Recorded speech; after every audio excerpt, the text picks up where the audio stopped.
Okay, is it just your assistant who's into cryptocurrency? Maybe I was too harsh. Maybe I was too quick to react. My assistant's cryptocurrency investments didn't pan out, and he won't be around for a good while. That's why I'd like you to help me. Okay, it seems like it's just, we got to take all that back. We got to rewind it, okay? I didn't say any of that, all right?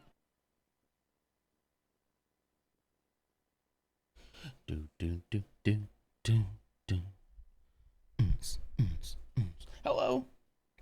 Hello, everybody. Good morning. It is Saturday, November 2nd, 2024, 6:28 a.m. and 66 degrees outside, which isn't bad for a high, but it's pretty bad for a low.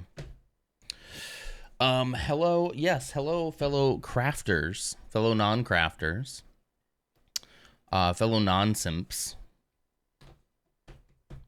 I don't like that one. But thank you all for jumping onto the SMP last night. That was a lot of fun. It was a lot of fun. I like that. No, not that. Yeah, I don't like it either. Yeah, you're right. It was a lot of fun, and I do want to play more. I kind of got that itch again where I was like, yeah, this is fun, especially with like other people to help. Like, it's so nice not doing it by yourself. It's kind of like life in that way. Minecraft is kind of like life in the way that it's always better enjoyed with people that you love and respect. It's always better with friends. Always better. I like it. No, thank you. Let's see. So today, the Phantom Menace, look at this flex. Ursacat checked in first and then was like, you know what? I'm going to take the Phantom Menace. Holy cow. Thank you so much for that. That was the 25th time for you. Got to keep MRSA at bay. And then we got, speaking of MRSA, got to check in for MRSA and AMS. The whole like last night Minecraft squad is here so far. I love you all, but respect. Hey, listen, respect is earned. Love is sometimes uncontrollable. Sometimes you can't help but love, but you can definitely help respect. Hey, look at this. Speaking of Minecraft, let's continue the Minecraft theme by building the crafting table. I've been looking forward to this one for a while. And I'm glad that I was able to grab it. So I've got this one, and then I also have the UCS TIE Interceptor that I'm also very excited to do. But we'll do that after we finish this one. For those of you who have built this, how long did it take you? And will we need to do more than one stream potentially? I don't know. I would start building the base thing, but I don't know the vision. I need instructions. I don't know the vision yet either. I've got a very like general vision based on that picture you gave. I'm kind of going for like that like wooden lodge look, you know? So once I get like the bones of it there, I'm totally open to like, hey, can we put this in here? Absolutely, you know? I'm not sold on it. My vision doesn't really come together. Like before I build. I've got to start building, and then I'm like, oh yeah, this, you know? Oh, if you're good at roofing, absolutely you can do the roof, because I don't like doing the roof. Not in survival anyway. Pretty sure we can finish today.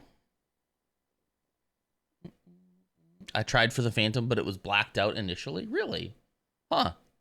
I would have thought the Phantom would be there before the check-in was, but, you know. You have to double tap the Phantom. MRSA always double taps. What do you mean by that? All right, let's go over to the Lego scene.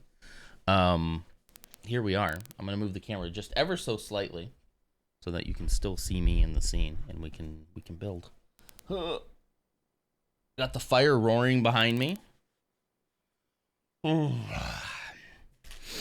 glad I got out when I did last night, only because I feel like I got a decent amount of sleep, so I feel pretty good today.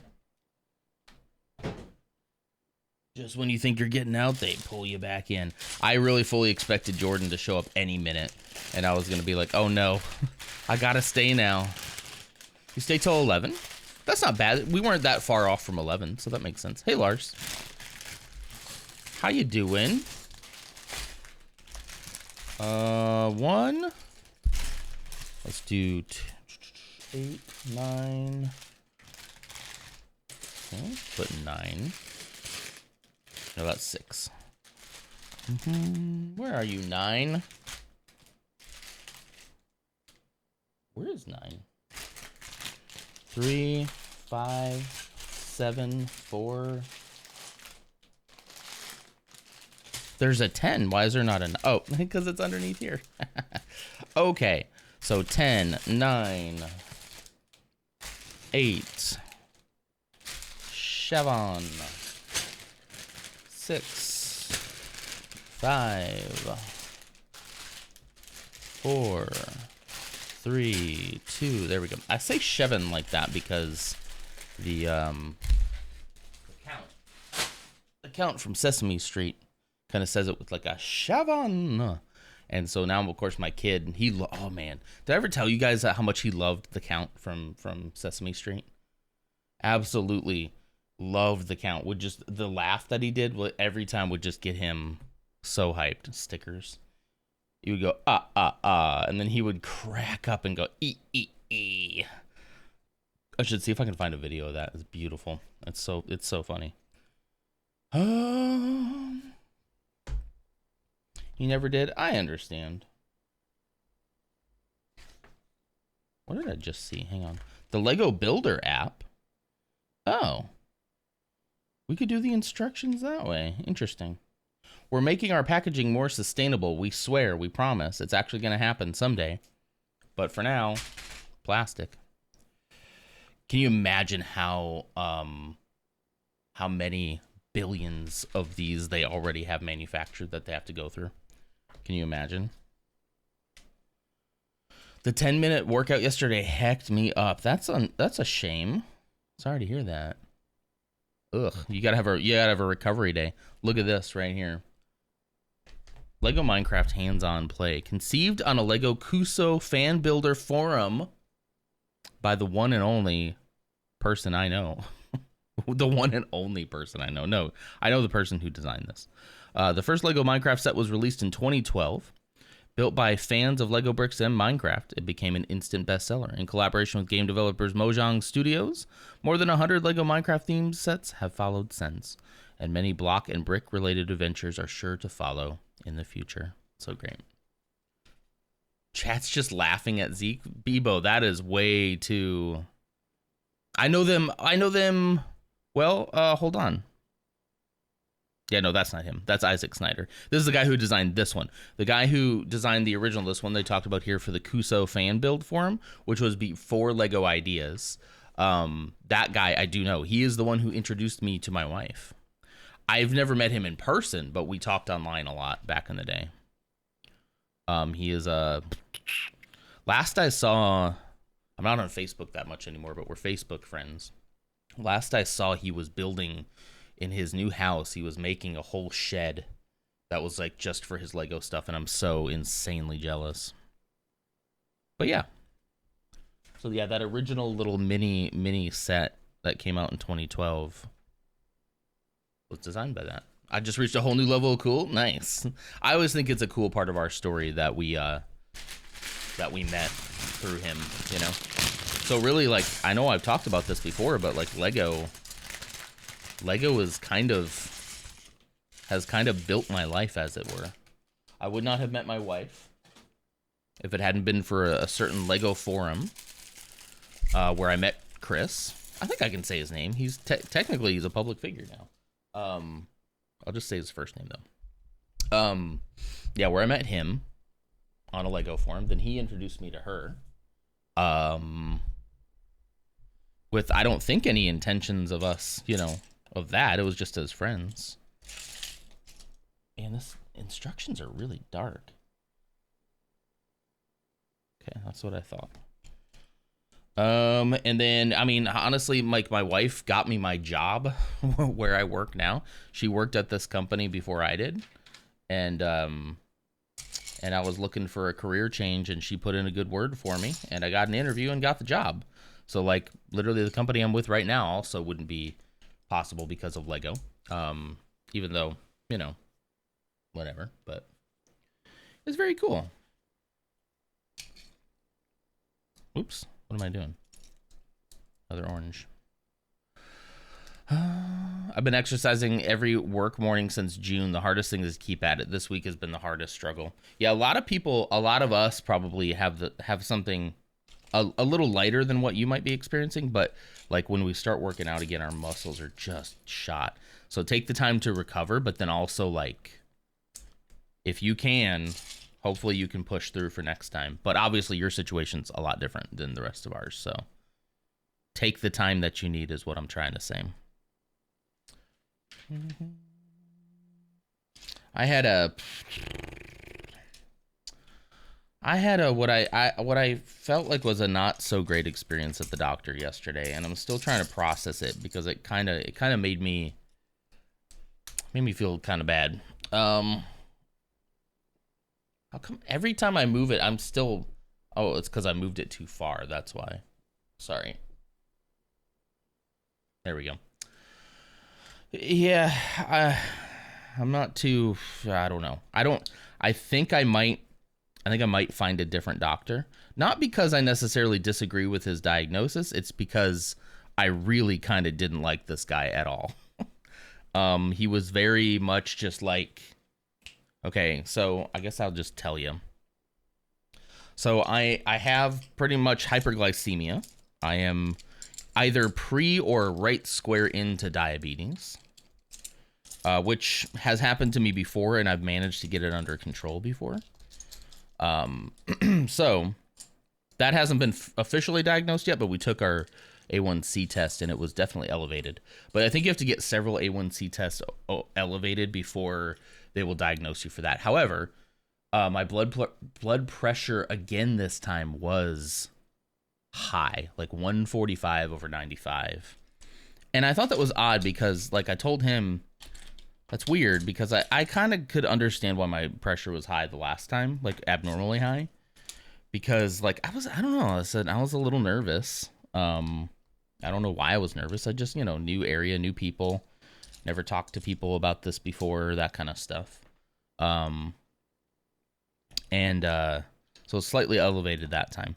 This time, like, I made sure I was kind of chilling out in the morning. When I got there and I got ready to take the blood pressure, I was taking deep breaths and it was still insanely elevated. Like not to the point where I need to go to the hospital, but yeah, I do have a blood pressure cuff, but apparently I think my blood pressure cuff at home is probably not accurate. I just got it on Amazon. But also, yes, I am much calmer at home, right? Definitely there's a sense of the anxiety of being at a doctor's office that 100% does that. I should bring it with me. But anyway, so he basically, so I'm sitting in the waiting room and I'm waiting for him. And last week he's like, let's take your blood. We're going to take your blood. I'm going to run a full panel on it and then come back in a couple of days and we'll talk about, what I find and what our options are. And we'll get you set. And so he does that. And I think, okay, cool. So like, we'll be able to like chat more about like, what does this mean? What should I do? What are like, I don't know. I'm looking for like advice, I'm looking for somebody to talk to. Somebody who knows what they're looking at, So this time he keeps me waiting a long time, which made me nervous. But he comes in and he says, "Hello, how can I help you today?" And that threw me for a loop at first because I'm like, don't you know? You're supposed to tell me. But I didn't say that. I just said, "Oh, I'm here to check up on the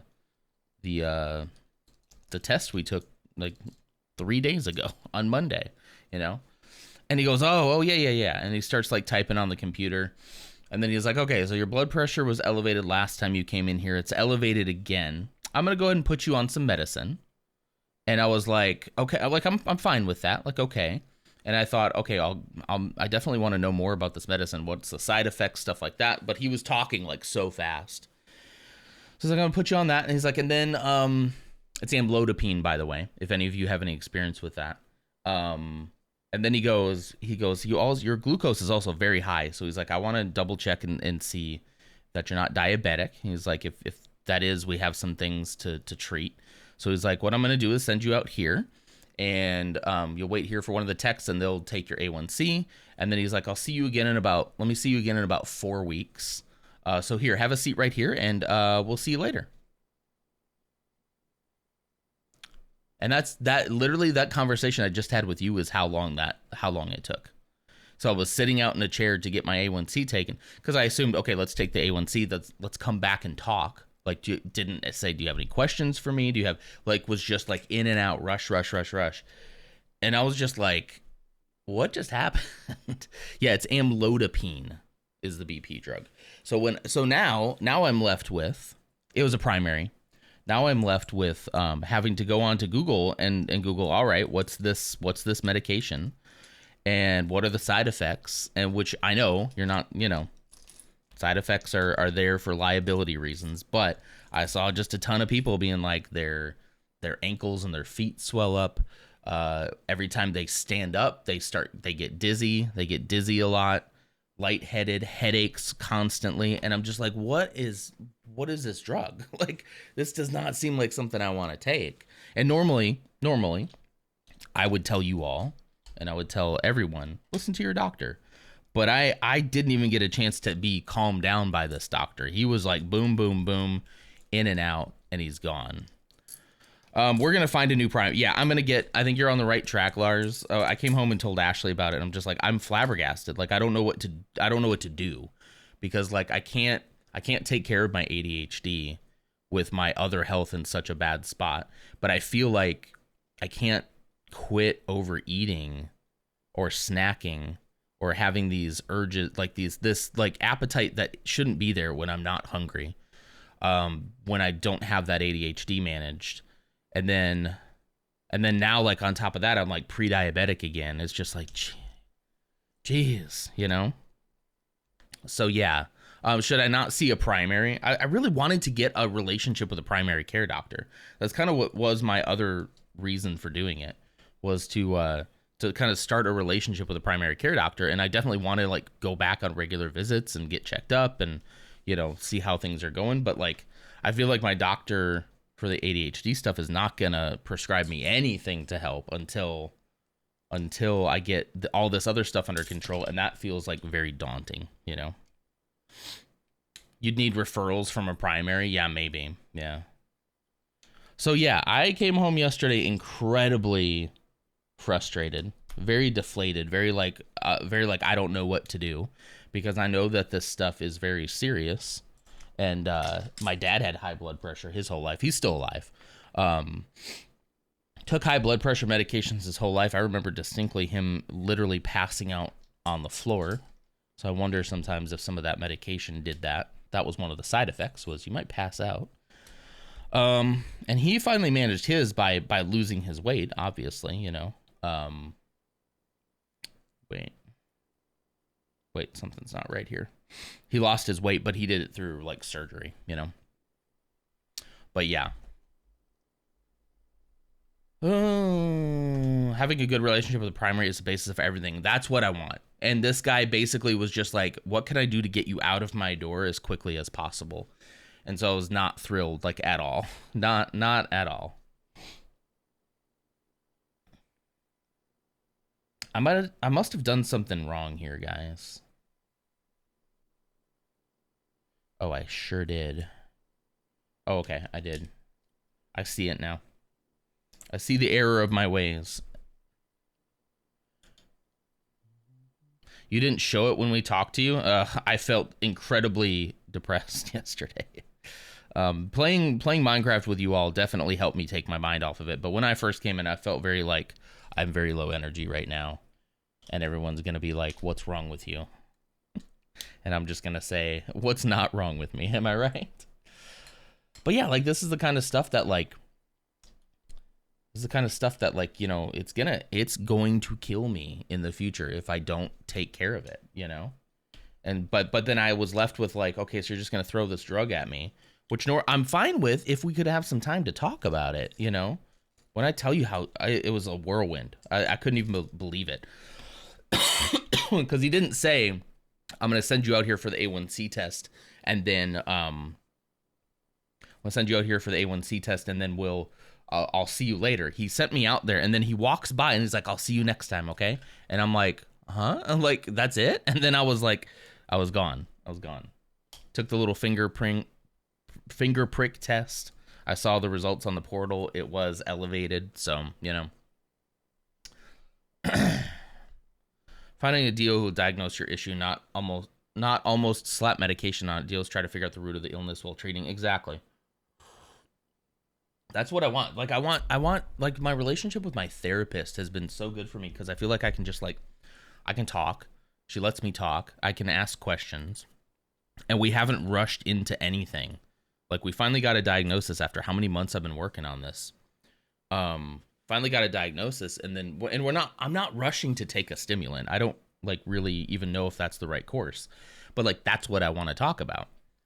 Like, you know, hey Bez, thanks for checking in. And Blue checked in as well. What's up, Blue? Long time no see. But yeah, I want to like talk it over. Like if there's what I want to know is if I were to take my diet and exercise extremely seriously, is there a way for me to safely lower the blood pressure, control the diabetes to where I wouldn't have to take that medicine? If he says no, like you're in danger right now, you need to listen, then I'd be like, okay, cool, you know. But you know, if he says otherwise, then I don't know. How come it seems extremely dark today? Hang on, let me bring the light up a little bit. There we go. That's better. Is that too bright? That's a little bit better though. Rosie and Mez, hello. How's it going? And then Rosie checked in too. Thank you for that. Do you have a green mat, by the way? I do. Would you rather have the green mat? I think it's around somewhere. I usually just like swap out between green and blue. Let's see. I think it's over here. Hang on one sec.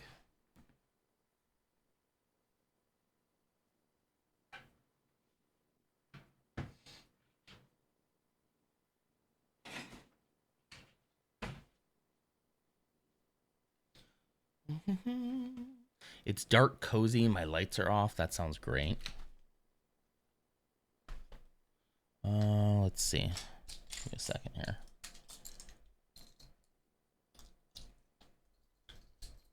And again, had I been a more insistent person, had I been the kind of person who doesn't have social anxiety, I would have been able to push back a little bit and been like, well, hang on, let's talk about that. What does that drug do? What kind of side effects can I experience? Are you concerned if I attempted to do this the old-fashioned way? Like, are you concerned about me doing that, or what? I did finish the book nook.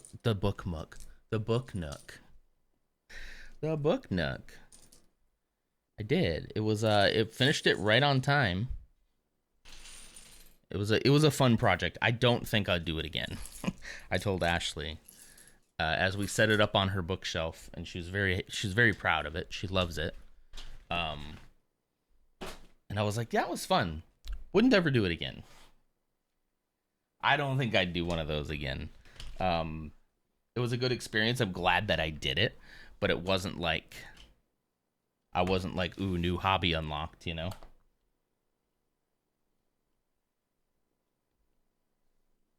I'll stick with Lego. Thank you. Would Ashley go with you to your next doctor's appointment? Ashley and I are two peas in a pod, you might say. Oh, thanks, Bebo. If I got social anxiety, if I have generalized anxiety, I'm not going to diagnose my wife here for you, but I don't think that would really help that much. She's a great woman. She's amazing. She does a lot of good for me. We pair with each other very well, but we also both are severely anxious people. Yeah. But anyway, yeah. I don't know. Yeah. You've never known. She's very good. She's very good at, I think you'd call it masking, right? Even if she's got anxiety, she isn't the one in the spotlight directly. It could be easier for her to advocate. Maybe. Yeah, maybe. I'm not saying she wouldn't, but I'm just saying that like we both kind of experience the same level. If not slightly more for her, I would say. I think she would be comfortable with me saying that, you know. You've had that happen several times. She advocates for me, I advocate for her. But anyway, either way, I think I need to get a second opinion. I don't want to have to start over. Like start over, tell everybody, tell the story, get all the blood work done again. I paid like out of pocket. I think the first one was like 170. This one was like, so yeah, we're talking like $250 so far to this doctor. And that's it. I just feel like if the doctor takes a second and says, okay, so that's what I have. Let's talk. What do you think about that? Like, do you have any questions for me? Like literally, if that doctor would have paused for a second to do that, I would have been able to muster up my like, okay, yeah, here's some questions I have for you. You know? But it was such a whirlwind. I'd never experienced something like that before. Of course, I haven't gone to a doctor that much, so that's also part of the problem. Oh, excuse me. That's not how this is gonna go.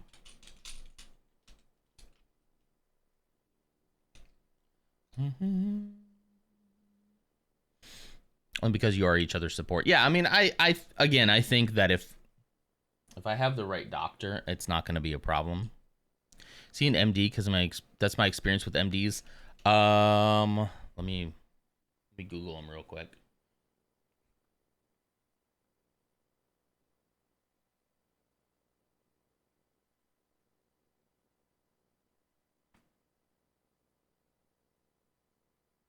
Hang on. Yes, he's an MD. But like everyone's like, oh, talk to your primary care doctor. I was like, I don't have one of those. I haven't been to the doctor in years, which is probably part of the problem. Kind of what I'm trying to solve for.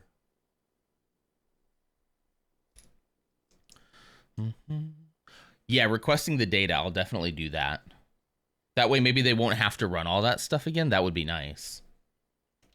Yeah, there is a patient portal that has all the data on it. I'll see if there's a way for me to request a copy. One of the things Ashley told me when I told her about it is she's like, you know, she was like, was this a man? And I was like, yes. And she's like, you know, you probably, she's like, I'm just saying, I think a female doctor would have probably asked you like what you're feeling and what if you had any questions. I'm like, you're probably right. Excuse me. I'm much more comfortable with women anyway. Just how I am. How was Minecraft? Minecraft was great. It was so much fun. It was helpful, Blue, to like get my mind off of all this because I felt very in my head about it yesterday. I don't think I died once. My, how the turns have tabled. Of course, I didn't really leave spawn at all, but you know.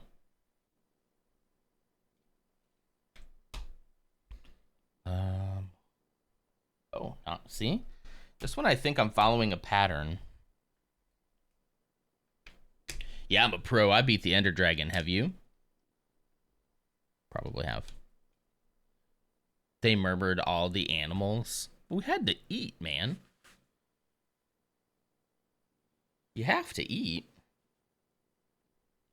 Stone butter is easy. Just cook some cobble and then stone. Stone butter?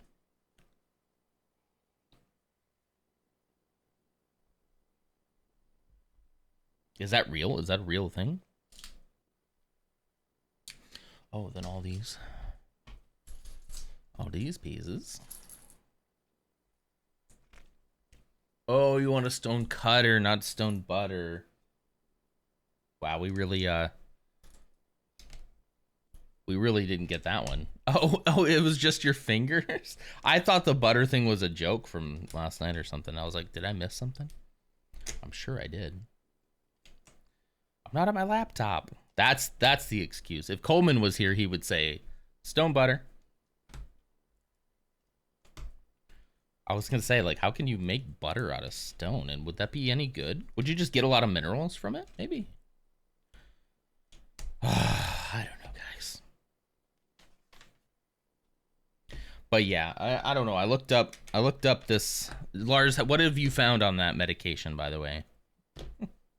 Tell me. I don't know. I looked it up, and one of the things that said too is, like, when you start this drug, don't stop it. Don't just stop it. That kind of freaked me out too, because I'm used to, like, talking about these other medications where they're like, if you don't like it, if it doesn't like make you feel right, you can stop it. We'll try something else. And so, like, when this was like, when you start this, do not stop this. And the doctor didn't tell me any of this. I had to go on Google for this. So it's like, if there's misinformation out there, and that was the other thing running through my mind, is like, there's so much misinformation out there about this stuff that, like, if your doctor doesn't take the time to talk to you about it, how are you supposed to know? You know? It's just gravel? You knew it was a typo. You should definitely message your therapist about this interaction prescription. I meet with her in like a week, I think. And this will be the first talk with her where I have the diagnosis, and now, you know, I can show her I'm trying to get my blood pressure under control. Obviously, I don't want her to start me on anything that's going to make my blood pressure worse, because I'm already concerned about it. I guess I don't know. There's some things we can try that aren't stimulants, but this is the thing, is I'm doing all this work and I don't even know if a stimulant is going to work for me. I don't know if, you know, after all this, I might just learn a lot about myself and go, you know what? This isn't for me. I'm going to be one of those people who sets up like all these systems that just helps me like survive my day to day, you know, and then I'll just work with that the rest of my life. But at least I'll know, you know, I don't know.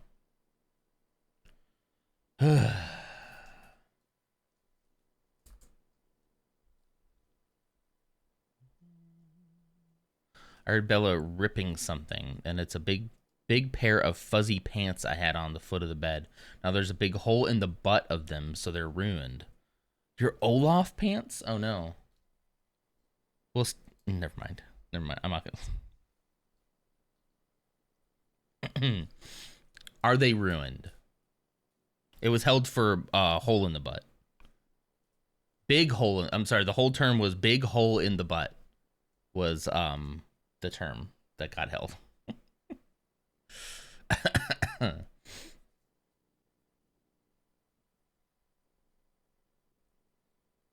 I know, Blue. I'm so sorry to hear that. We understand. Omina, good afternoon. How you doing?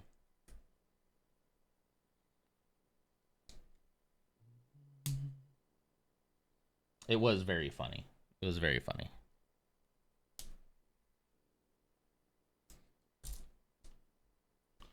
Okay, we're gonna do this 2 times.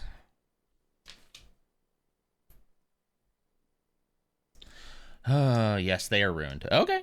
All right. That's all yeah. Yeah. Thank you for the hug, Omina. How are you doing?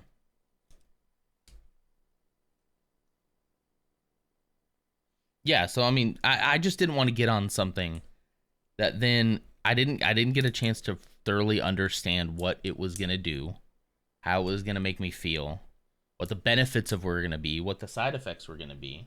And then when the first thing I see when I look it up is like, you're gonna feel lightheaded when you stand up, you might pass out and faint, you're gonna have headaches, you're gonna potentially, and I know this is why they say don't Google this stuff, but like, what other choice do you have when basically your doctor didn't tell you any of this, you know? What other choice do you have but to Google it? Anyway. Yeah, I don't know. Hey guys, it's sticker time. At least we're getting this out of the way early. Seems to be the only stickers in this whole pack. Zeke's gonna love this. He saw the box for it and he's just like, it's a crafting table. That's so cool.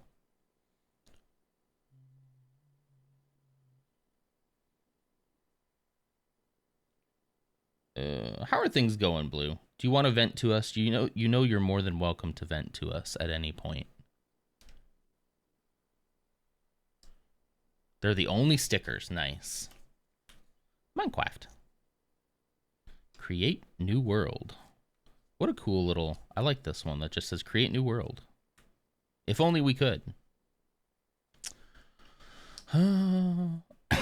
Gotta work. Talk later.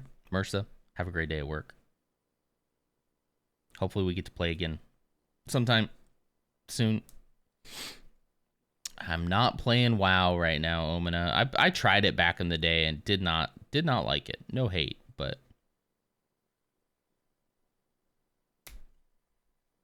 I always had friends who played and always tried to get me into it, and I don't know.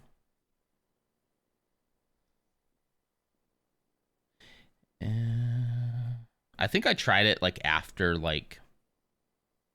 Dang it, I didn't get the sticker right, guys. Dang it. Tried it long after like the initial hype. I know it's probably still hype because people love it, but I tried it after it. I don't know. Maybe if I had played it when it was first out and like when it was first in its like big heyday, I probably would have enjoyed it more, but like I don't know. You know, every time I look at that now or I think about WoW, I think about come on. I think about all the good memories. Hold on. I'm trying to make sure the sticker is just right. Ah, dang it.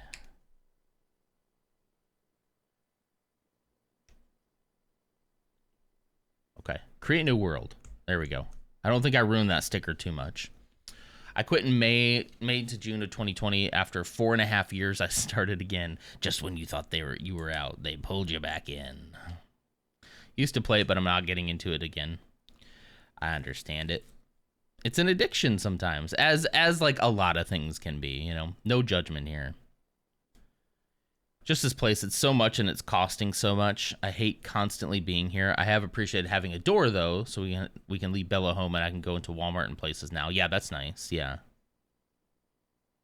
Yeah, it's just I'm sure that you, again, we've talked about this before, you just want to be like done and stable, you know. Totally get that.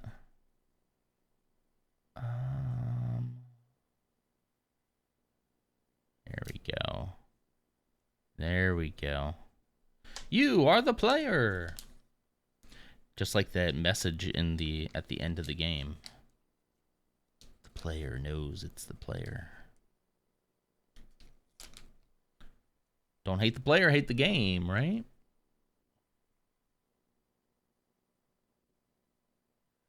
Okay, comfortable with that. Place all the blocks. Now in 3D.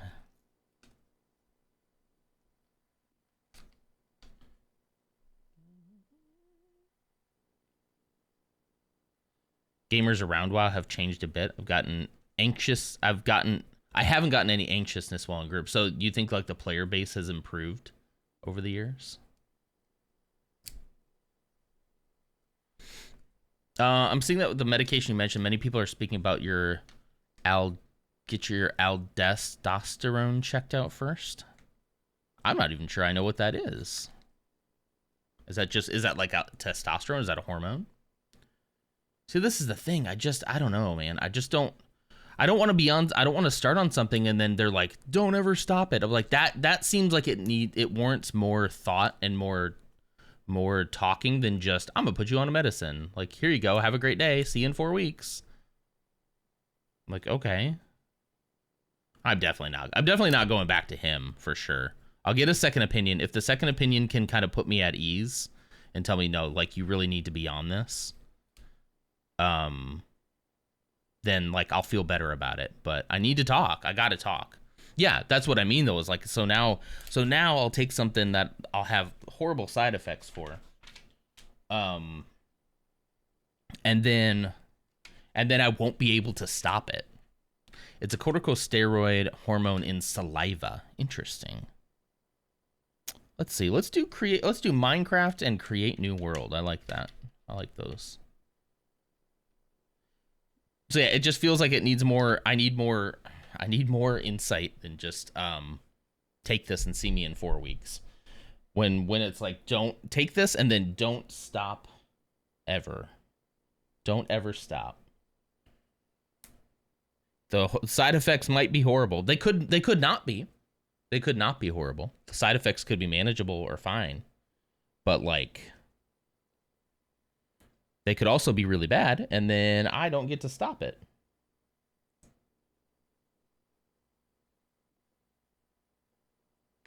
And that's what concerns me, you know.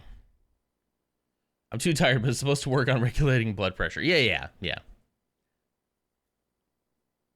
Look, I think my whole point is like, am I at a point where if I made significant changes in my lifestyle, do they think that I could, chest day, do they think that I could manage this without having to go on something that has just, yeah.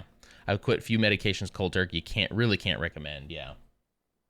Well, that's just the thing I'm talking about. Is I want to be sure. You know. Is there another guy here? There is another little Steve here. The doctor definitely should discuss any pros and cons with the doctor, and the fact that he didn't is terrible. It was just like, take this and get out of here. You know, with a smile on his face, I guess. Yeah. Okay. That's what Ashley told me too. And so I was going to listen to her anyway, for the record. For the record, Ashley, when you see this later, I was going to listen to you anyway, but we all agree. Sometimes I have a bad habit of like, Ashley will tell me something, or like, you know, introduce me to something, or like a movie, right? Like, we should watch this movie, and I'll be like, oh yeah, cool. And then like, I won't think about it for like weeks. And then someone else will mention it, somebody at work, somebody in chat. And then I'll mention to her, oh, hey, let's go watch this movie. And because so-and-so told me about it, and she'll be like, I told you about that years ago. And, or months ago. And we didn't do it yet. And I'm like, ooh, I'm sorry. So yeah, I have a bad habit of doing that sometimes. So for the record, I agree with you. I was going to do it anyway because my wife told me to. I'm worried about it too, Lars. This is the kind of stuff that like it's going to compound and do damage later in life, and I want to be around a long time.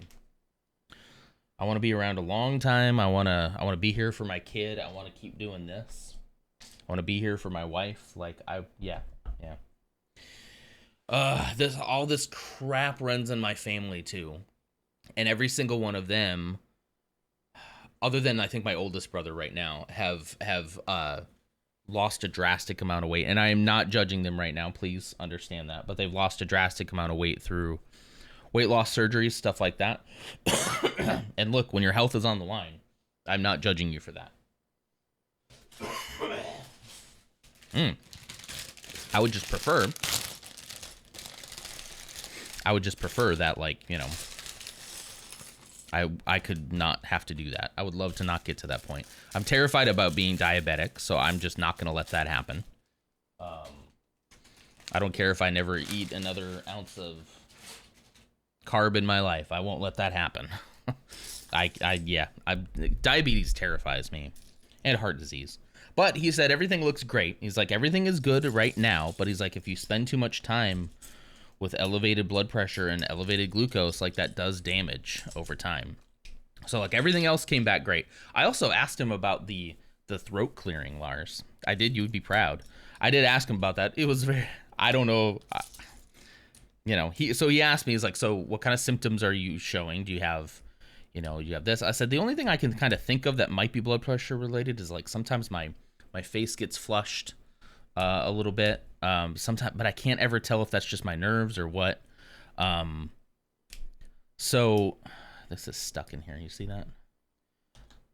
And then I said, and he's like, you'd have any problems breathing? Do you have any pain in your lungs at all? And I told him the only thing I would like to bring up is that I occasionally have to like clear my throat. Maybe not occasionally, frequently. And it doesn't feel like there's anything there. It doesn't hurt, nothing. It's just like, I get this, like, I can't tell if it's like a nervous tick, but like, I can't stand the idea of my voice catching for some reason that makes me feel like people will judge me. I don't know why. It doesn't make any sense. Like if your voice, like when you're younger and your voice cracks and people laugh at you, that's probably what happened.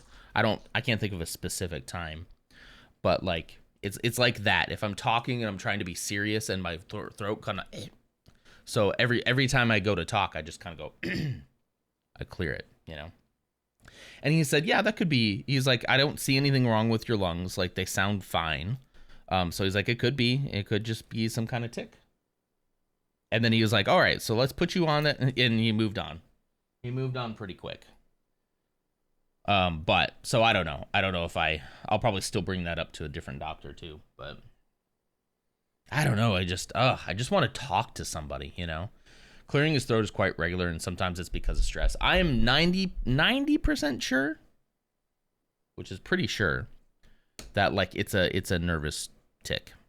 Never considered it a nervous tick before until I started going down this road of diagnosis where like there's like a kind of like a reason for everything. Isn't that weird? There's like a reason for everything. Post a picture of my pants in general chat. I hope Bebo learns that sentence, by the way. I don't know what to tell you. It's a small hole, but it is, you're right. I mean, you're right. It is a hole. It's a pretty significant hole. Let me fix your pants. Ship them to Omina. Ship them to Omina. That's a wow. Right on Olaf's head. Poor Olaf. Poor Olaf. Let me fix your pants.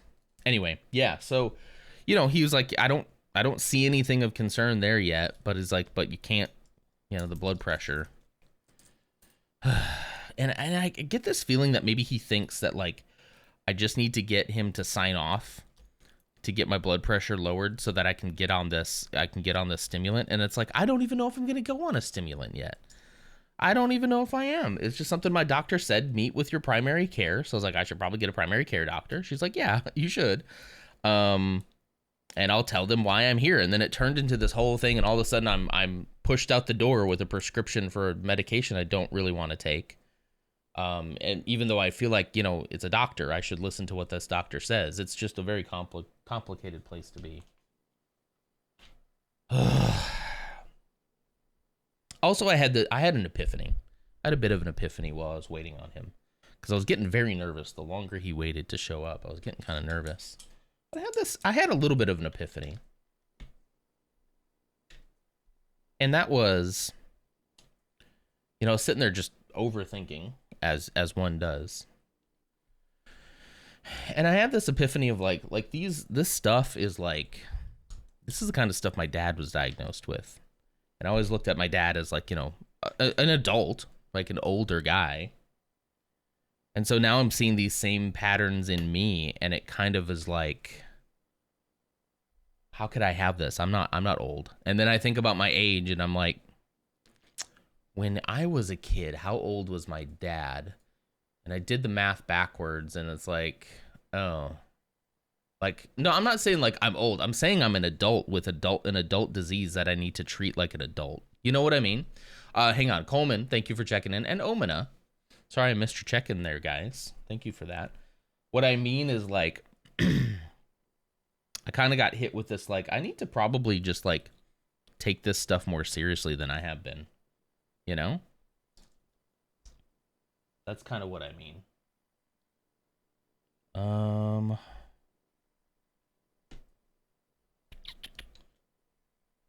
I've been very lax with my health, Finally, I'm seen. You're always seen, buddy. And it was kind of like, I can't have, insert my favorite salty snack here. And I had this moment of like, boo-hoo. Like, is that snack worth you like dying young? Like, I kind of had that kind of moment where I was like, okay, I don't know. I kind of expected him to come in. I did expect him to come in and say, you need to get your weight under control, because that is directly causing your high blood pressure. And I kind of was like, going to be like, yeah, I know. But like, that was kind of what I prepared myself for him to say. And then like, he didn't even recommend like, can I put you on a diet for a little while? Can I put you on like a low sodium diet for, just a couple months and let's see if we can manage it this way before he just went right to like medication. And I'm like, I would be okay to look at other options, you know? But again, just in and out, just boom, boom, boom. Maybe after this weekend, too busy with cards this weekend. The Star Wars Unlimited. Too busy with cards. I'm not making fun. That actually just sounds like a great time. Man, these instructions are so dark because everything's in this dark oak, ironically. And it just makes all of these like really, really dark.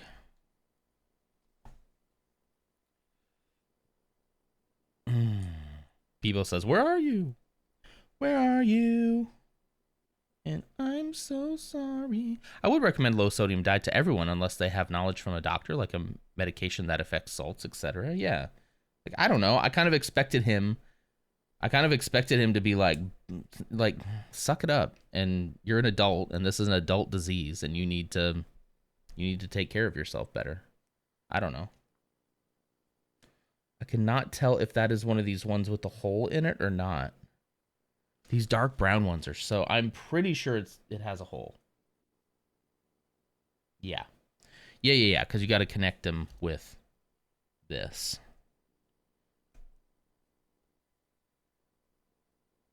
Okay. Connect them here. I will have opinions when I refuel. Excellent. Don't feel obligated in any way. I think I agree with you so far that, like, yeah. Online instructions. You know what? I did that for a little while. I have the screen in front of me now. I really am kind of jamming with the setup lately. I have the screen in front of me. I could put the instructions there. And then I don't even have to worry about this thing. Let's see. Let's find it. 10... what is it? 21265.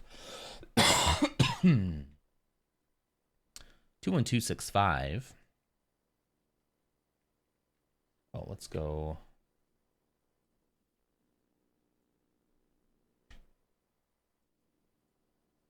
Two 1-2-6-5 instructions. The crafting table. Continue. Okay, I understand about the cookies. I understand you're going to steal all of my data and sell it to everyone. Who's not stealing my data and selling it to everyone right now? Tell me that, and maybe I'll do business with that company. All right, we're on number... Oh, this is much nicer, guys. 29. There we go. Well, technically 28. It's still not as clear. From context, I can get it now, but like it's not super clear still. Okay, let's bring that to like right there. There we go. That way I can still see myself. When I had pregnancy, diabetes, I used plate model to control my blood sugar. Half veggies, 1/4 potato, 1/4 chicken. I quit buns and cookies almost altogether. I did allow myself to have an oat cookie or two with coffee once a day. And I didn't need medication. My daughter was born without symptoms and middle weight. That's great. Yeah. I don't know. It's just I'm open to medication. I'm not opposed to medications. It's just, man, those side effects. Yikes. Which I know the reason they have to list side effects like that is because somebody did experience them, and it's a liability thing. So like there's a chance you won't, but like it didn't seem like anybody that I looked at. Then I also go other than just Googling, I also go look for people like giving firsthand like advice on it. Like, hey, I took this, here's what I experienced. I think that helps too, to kind of get a general, people are different, right? So people will react to it differently, but it kind of helps me get like an idea of what a real person using it experiences, you know. You had a good OBGYN. If I could eat properly, I would use that. Yeah. I know what I've done before to control my blood sugar and stave off pre-diabetes. I can technically do it. I'd rather not. because it's not sustainable for in the long run. Why am I still looking at this? Guys, why am I looking at this? It's up. Who am I? I literally brought up the instructions in front of me here, and then I kept looking at them down here. Okay. There we go. And then right here. I don't know. You know, sometimes, again, I'm open to the fact that, like, some things need medication. Medication's not evil. Medication's not bad. Like, sometimes you're sick and you need medicine, you know? And that's okay. But I just don't want to take anything when I haven't had an opportunity to, like, talk it through, you know? I just realized my fingernails are incredibly dirty, and that makes me very self-conscious. Sorry about that. I think it's really good that you ponder this. I mean, I'm trying to, yeah. Sometimes I also think I overthink things, but, you know, it's just so funny that, like, it's this weird cycle that I feel like I'm caught in, where it's like, I feel like I could manage my health better if I didn't have so much, anxiety and ADHD, but I can't really start to tackle those things while my physical health is so bad. It's like this weird cycle that I just can't seem to get out of. Now, all this also could just be completely cleared up as soon as I talk to my therapist, and she's like, well, let's try something different then that doesn't raise your blood pressure, you know? I'm like, oh, okay, you know. We might try to tackle the anxiety first instead of the ADHD, and then just find ways to cope with the ADHD until my health is in a better spot. Maybe I never use stimulants. I don't know. Are they saying you have diabetes or on the cusp of it? Do you want me to tell you the numbers? I'll just tell you the numbers. I don't mind. Go to my email real quick. Yeah, so my glucose came back high in the initial one, which I wasn't like too incredibly worried about. Let's see. Just making sure here. Okay, making sure my phone wasn't on screen there. Portal. Let me log on to the portal here.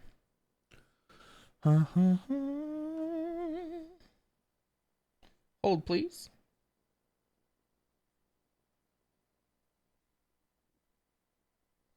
Yeah, so I'm pretty sure the A1C was high. Hyperglycemic was the diagnosis. However, you have to have like a couple of those hyperglycemic tests back to back in order to be diagnosed with diabetes. So it doesn't necessarily mean that I'm fully diabetic, but I'm definitely like pre-diabetic. My hemoglobin A1C was 6.6. 6.5. What was the sorry. The reference range is 4.0 to 6.5%. So I was just squeaked over a little bit. I squeaked over it just a little bit. Not now. Let me see. I just feel like I wasted so much money with this guy, and I hate that. And then my glucose, my glucose was high. I don't know what these reference ranges seem really low. The reference range for glucose was 70 to 99, and my value was 153. Now, a couple of things to note about that. I did not know I'd be giving blood that day. I did not know I'd be having a panel. I was not fasted. I had not drank any water, because I didn't know. I didn't know. I had eaten like an hour or so before the test. I didn't know they were going to take blood. If they would have told me that, I wouldn't have done that. But then everything else was really good. Everything else is like within really good. It was really just my glucose there. Yeah. So the hypertension, hyperglycemia, I'm just hyper all over the place, guys. You've been thinking about something. You said your snacking hunger hits at the same time every day. Or if you set yourself an alarm or had Ashley set herself an alert in the mid-sized meal before you have the option to start snacking. Yeah, there's definitely things that I should do like that to like just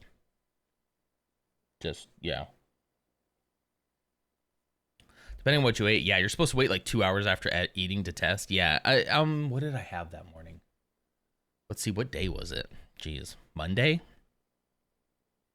I don't remember. I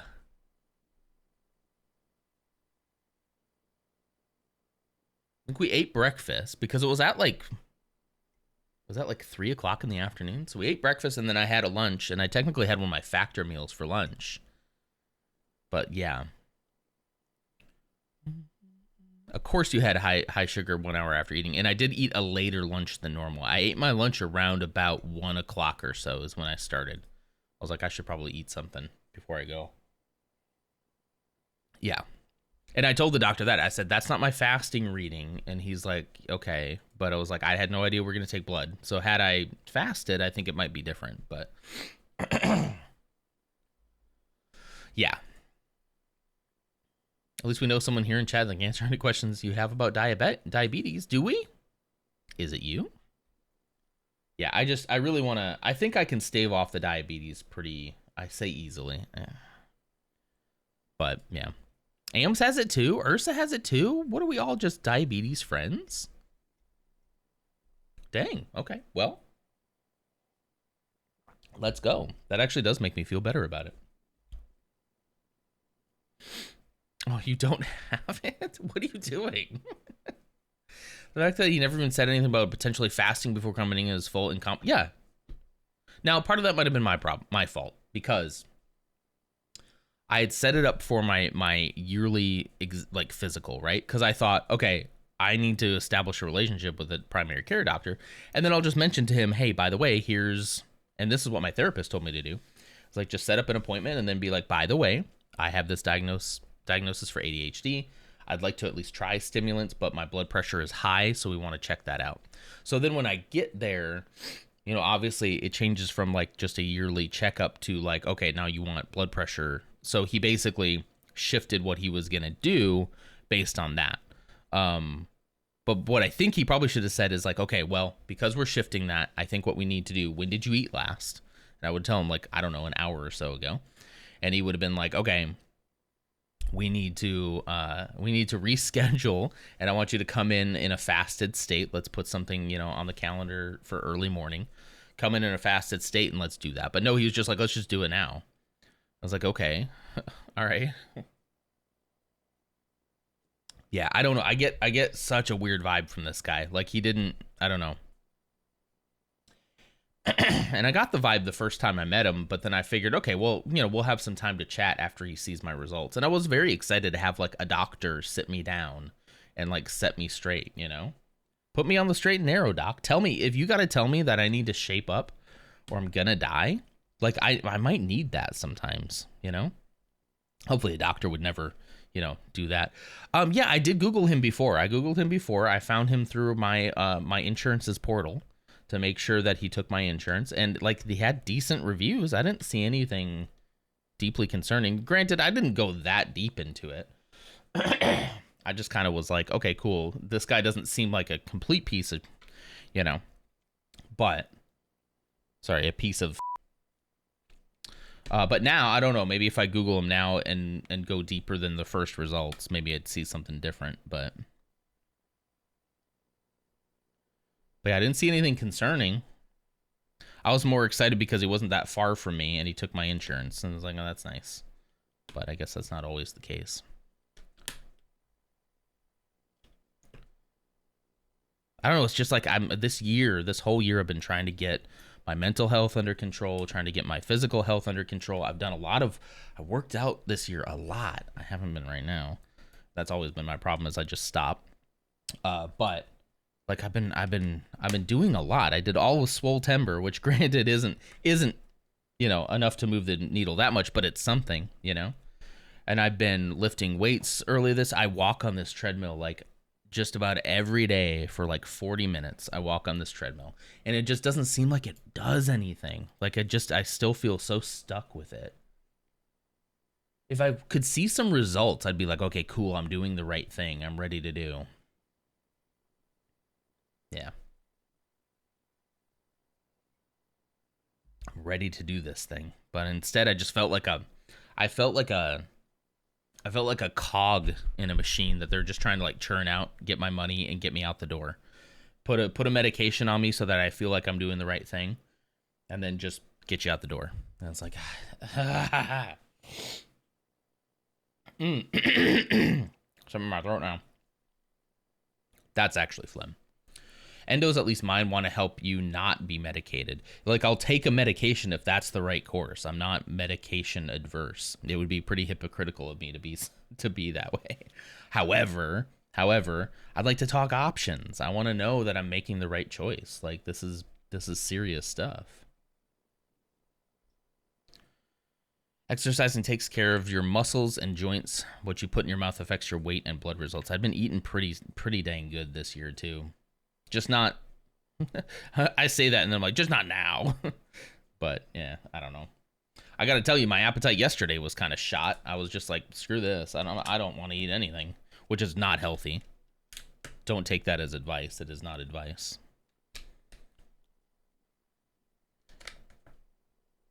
This is a great set, by the way.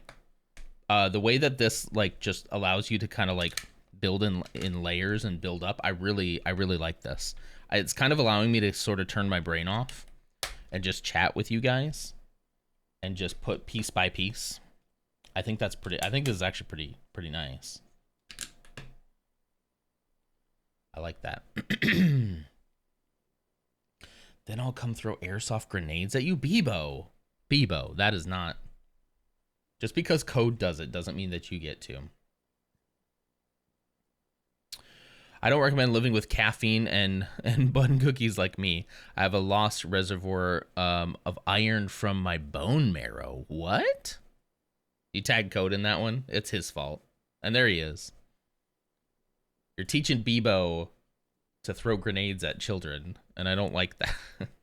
Airsoft grenades, okay? Not real.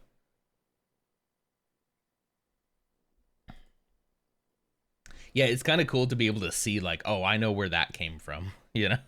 Based on like subject matter and phrasing and stuff, it's pretty funny. Code, I hope you got some rest. We missed you in Minecraft, but thanks for stopping by. Gosh, I do want to play Minecraft again. I wish I could just take a whole day and just like sit in VC in Minecraft.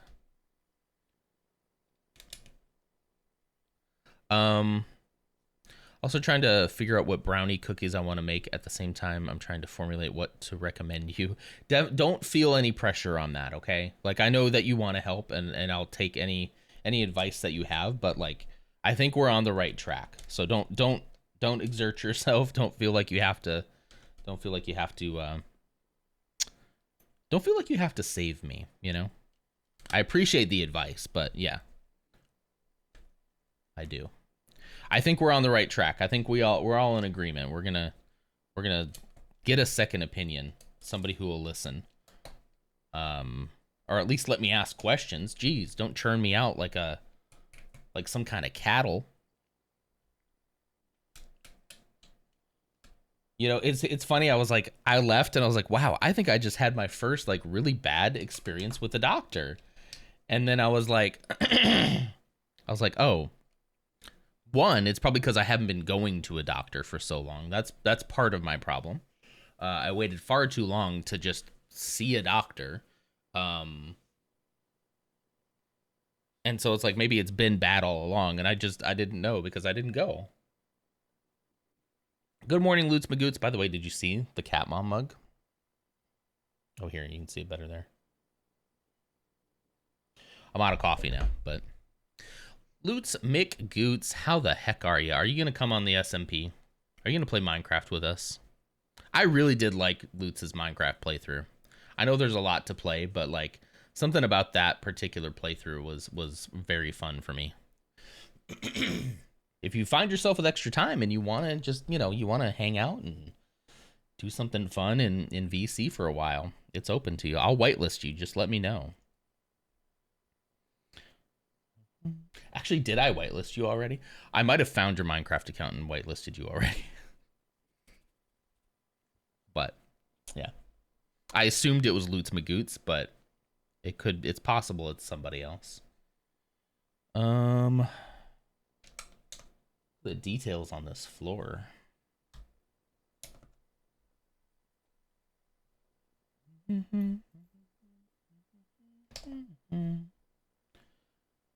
I wish there was a cat butthole on that mug. Yeah, no, it's facing the wrong way. I'm sure it has one, as all cats do.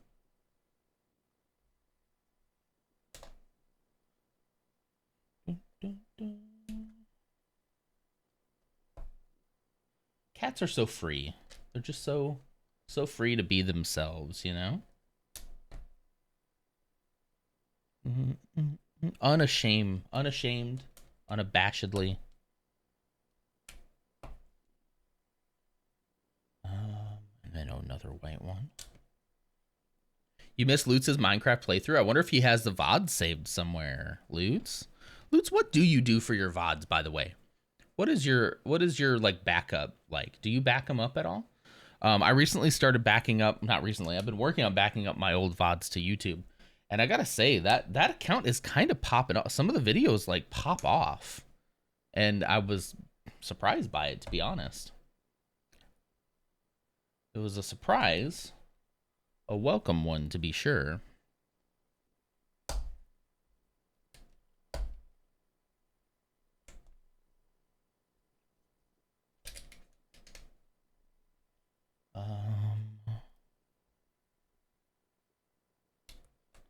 Blue and then a green one right there. This is getting complicated the further I go, but I like it. I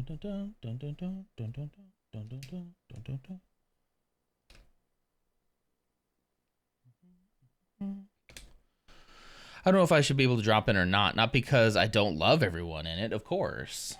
We never would think that.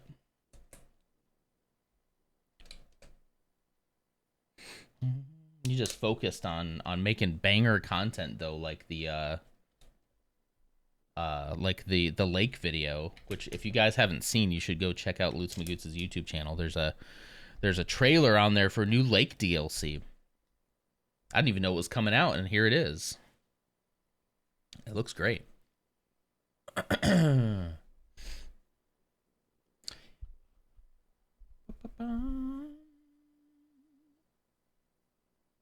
You got a stream archive on YouTube as well? Oh, you do? Okay. It's a relatively lazy one, just straight backups, no editing at all. That's what I'm doing on mine too.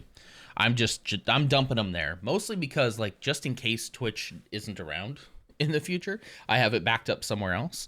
And also like people don't really seem on Twitch to go back. I have like all these fancy collections on Twitch that I highlight every stream. Every stream I highlight.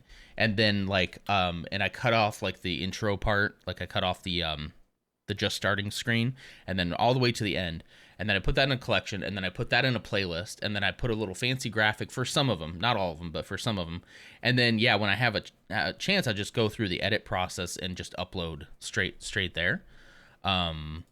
And like some of those are like popping off. It's weird, at least for me anyway. I've almost got like half the subs on that channel that I do on my actual Nonder channel that I also don't post on, but you know.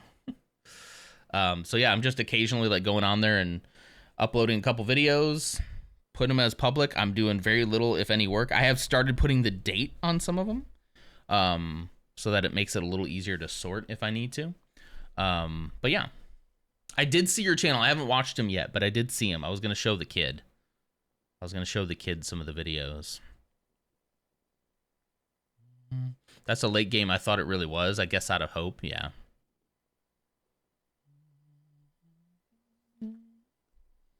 I do think like a horror thing could really work in Lake. I think that could be really cool.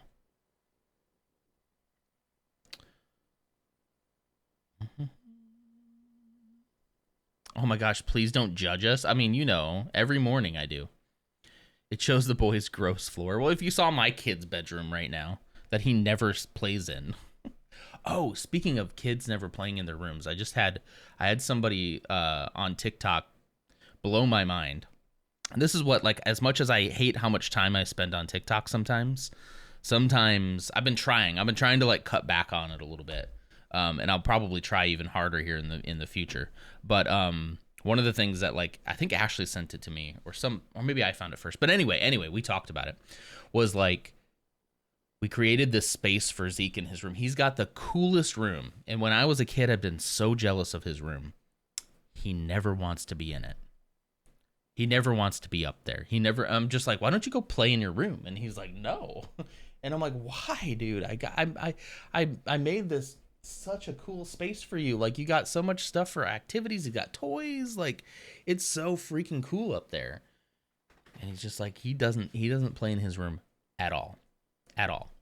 And somebody said something about, like, how, you know, we made these spaces for our kids because it's the space that we thought we needed as a kid. But it turns out that they just want to spend time with us. They want to spend, yeah, and he will play in there if I play in their band. That's a good point. Yeah, like, they just want to spend time with us. And they coined it living room kids. Like, they want to be where their family is. And I thought about that, and I'm like, oh, yeah, that makes a lot of sense, because I did not. If you would have given me my choice, I'd be in my room all day. All day. I would never come out. 30 minutes is pretty good. 30 minutes of TikTok time is a lot, though. Yeah, like, you can get through a lot.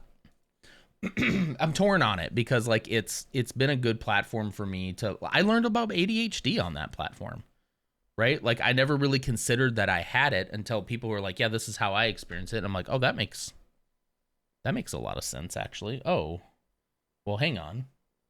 Like, and then slowly but surely, you start to find out that, like, I've been experiencing that this whole time as well, you know? Oh, they had this this overlay I could have used. So it's like, on one hand, I definitely need to limit my time on it more. I did it right. I definitely need to limit my time on it a lot more. I need to be more conscious of it because it's a time sink. But at the same time, it's like, there's a lot of good. There's a lot of good on it, you know? Oh, boy. Let's man the ships, everybody. Actually, I think I could leave my headphones on for this.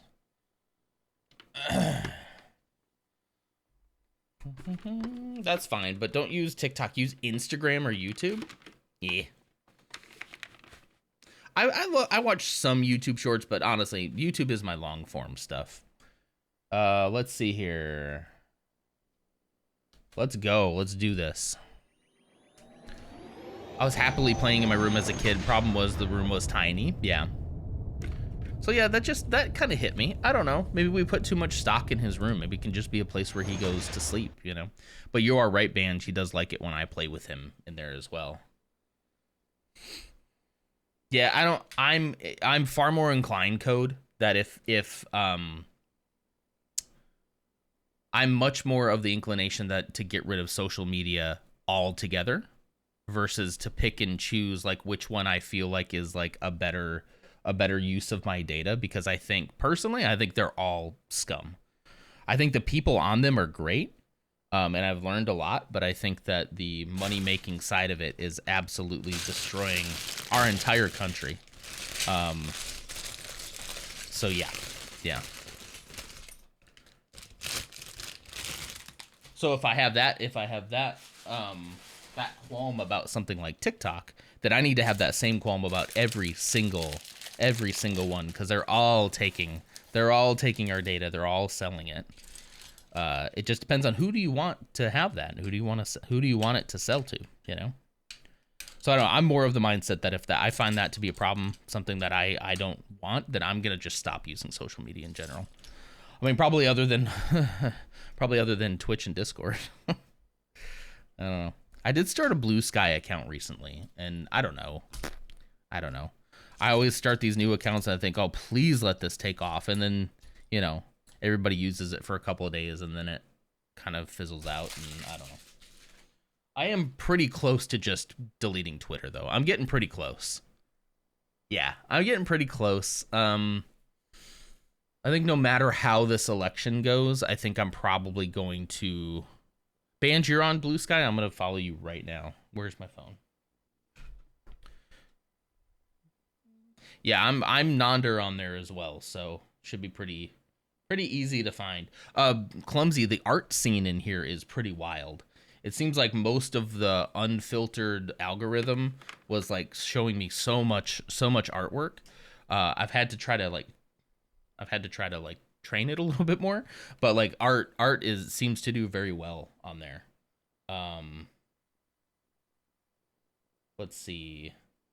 Banj, what is yours? People, if I just search Banj, will I find you? Mm-hmm. Bum bum bum bum bum. Spooky's on there. Pretty great. Just follow me. Excellent. Thank you. Thank you. Yeah, I'll use it more as people use it, but like, yeah, I think probably getting rid of Twitter will probably curb a little bit of my doom scrolling habits. I made a Threads account because an Instagrammer started using it. I'm not sure how I feel about it yet. I made a Threads account back when it popped off first, and then I was just kind of like, okay. So it's almost like it's not going to work unless everybody decides that they want to leave, all the other platforms. I don't know. Maybe I just don't care about it as much as I used to. I'm in the same in Blue Sky as in here. Omen is on Blue Sky as well. Well, I didn't know all of us were here. That's actually pretty nice. That's pretty nice. Yeah, Blue Sky is basically like wasn't it one of the founders of Twitter originally that went and made it? It's so much like Twitter. Like it looks like it. Lars is on Blue Sky too. What are we doing? Then we should just delete Twitter, guys, honestly. I think I'm maybe not delete, but I'm gonna probably put up a I'm not active here anymore, and then delete the app from my phone. Probably keep the account but delete the app from my phone, and then just never look at it again. I think I'm gonna wait and see what happens with the election. Either way it goes, I'm gonna do it anyway. But I kind of want to see. I want to see if our nation's about to be on fire or not. We'll see. I think it's gonna catch on fire regardless. Stuff's about to go down, guys. I have a real bad feeling about this. Not to be a doomer, but like, I am anxious about that. It's just like everything happening all at once too. Like, geez, like give me some time to get my mental health under control before the world blows up. You know?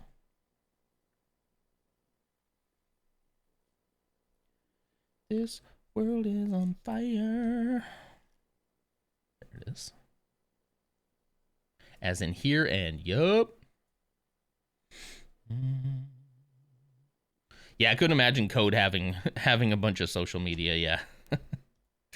I think that's probably the wiser move, to be honest. It's like it's not a good reflection of the real world in general. Like it's like I know all this, but yet I can't stop scrolling it.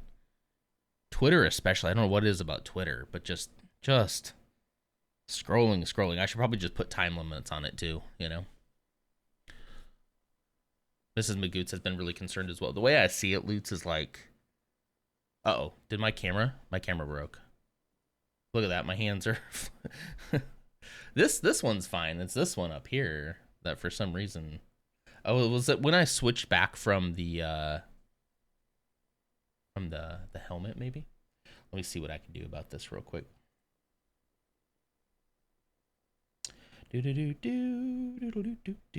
Gotta go to the source. I wonder if I could make a where are you?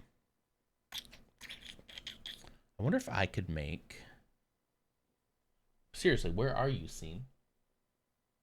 Circle cam, Lego Racer cam. There we go. I wonder if I could make a button on that little thing there, the Stream Deck, to basically turn the camera. Basically, what I have to do is come in and deactivate it and reactivate it, and usually, 9 times out of 10, that works. 9 times out of 10.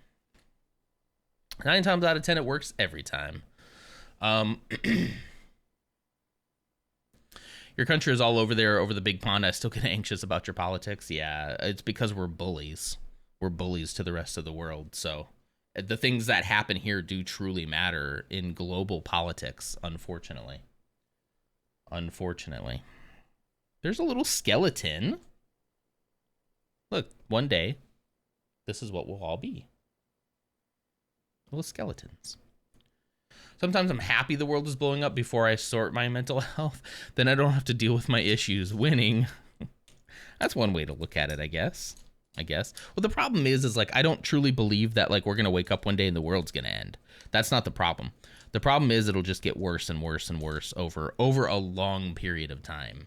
And I know this is not helping anybody's mental health right now, including my own. But yeah, what I'm worried about currently, guys, is I have a certain level of confidence. I am not a political analyst. I don't have any insights. I've been wrong before, so I'm more than happy to be wrong about this. My sense right now is that Harris will win, and no matter how much she wins by, they're already claiming fraud with no proof again. And that will lead to open, like there's nothing for them to lose at this point, and there will be conflict. There will be violence. And I don't want that. And like I feel like it's so stupid because I can see what they're doing. They're pitting us against each other. And when I say they, I am specifically talking about one particular side. I'm not going to be here to tell you guys, like, it shouldn't be any surprise to you that there's a particular side I do not support. But like I think it's going to push some people, some very, very gullible, sad people, into doing some very bad things, and I really worry about our country. Really, really do. I don't know. I could be pleasantly surprised, and people could be like, "Hey, let's be chill this time." Like, you can bring up, if you have concerns, you should absolutely bring those to light. But like, can we not storm the Capitol again? That would be great. Or worse. It's probably going to be worse. So if I'm wrong about that, I would love to be wrong about that. I would absolutely I get so anxious just thinking about it, because I watched what happened on January 6th. I watched it live. You cannot feed me lies about January 6th. I saw what happened. I watched it live, unedited, from live streams, from phones on the ground. I saw it, okay? And so many things have come out that, like, oh, actually it was this, and actually it was peaceful. And it's like, bull. And I feel like now, like, there's nothing to lose. Nothing to lose. So anyway, I would love to be proven wrong. If anybody has any data that tells me, nah, that's not going to happen, man, here's why, I'd love to hear it. Let's have some hopium instead of copium. But it's going to be rough, I think. I would love to hope that the American people are kind of tired of all of that. But you know, you're supposed to be there in person for work. Oh, you're supposed to be where? We're at like a polling place or something. We have a Harris sign in our yard. Yesterday, we were getting in the car and someone drove by and screamed, "Trump, woohoo!" Hey, Lutz, and anybody else listening, I personally, at this particular point in time, I would take those down. I'm not trying to scare anybody, but right before, maybe before Tuesday, you were supposed to, on January 6th, you were supposed to be there for work? Holy cow, what happened? How did I not hear this story before? Nope, not yet, Banj. They're going to let the whole thing go through. You were supposed to be at it? What happened? If you don't mind, if you can't tell me, like, obviously don't tell me, but that's terrifying, man. Yeah, I would recommend, like, we're close enough now that, like, I don't think anybody's minds are going to be changed on voting. I appreciate the, like, I'm in Texas, guys. We didn't put anything up. We didn't put nothing up because I do not want to be identified. You got sick. Wow. Man, that's wild. That you dodged. No, I shouldn't say that. That's pretty wild. Yeah. Luckiest sick day ever. I'm very surprised my neighbors down the way have a couple LGBTQ plus flags with their Harris signs. Our neighborhood is known for its love of red, but I think half the neighborhood is more blue. I think, like, in a normal election cycle, you should be able to, like, say who you're voting for, and it should just be like, okay, we have a difference of opinion here. but it's gotten so kind of scary. I really don't mean to scare anybody, but I personally, if I had anything up at this point, the sign was Mrs. Magoo's decision. She said she wanted other non-Trumpers around to know that they weren't alone. I greatly appreciate that. Absolutely appreciate that. And like you guys can make whatever decision you want. I do remember across the street back when Biden was running, that one of our neighbors put up a Biden sign, and it was during Halloween.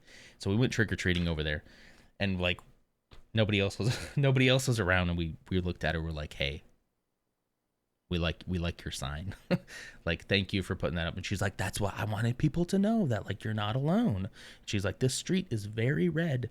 So she's like, just know that like you're not alone. And like, okay. She has not put up any signs this year. She's still there. We talked just a couple days ago. She has not put any signs up this year. You know, and maybe it's because she doesn't support Harris, which is her prerogative, but I kind of feel like we know it. This isn't politics, Blue.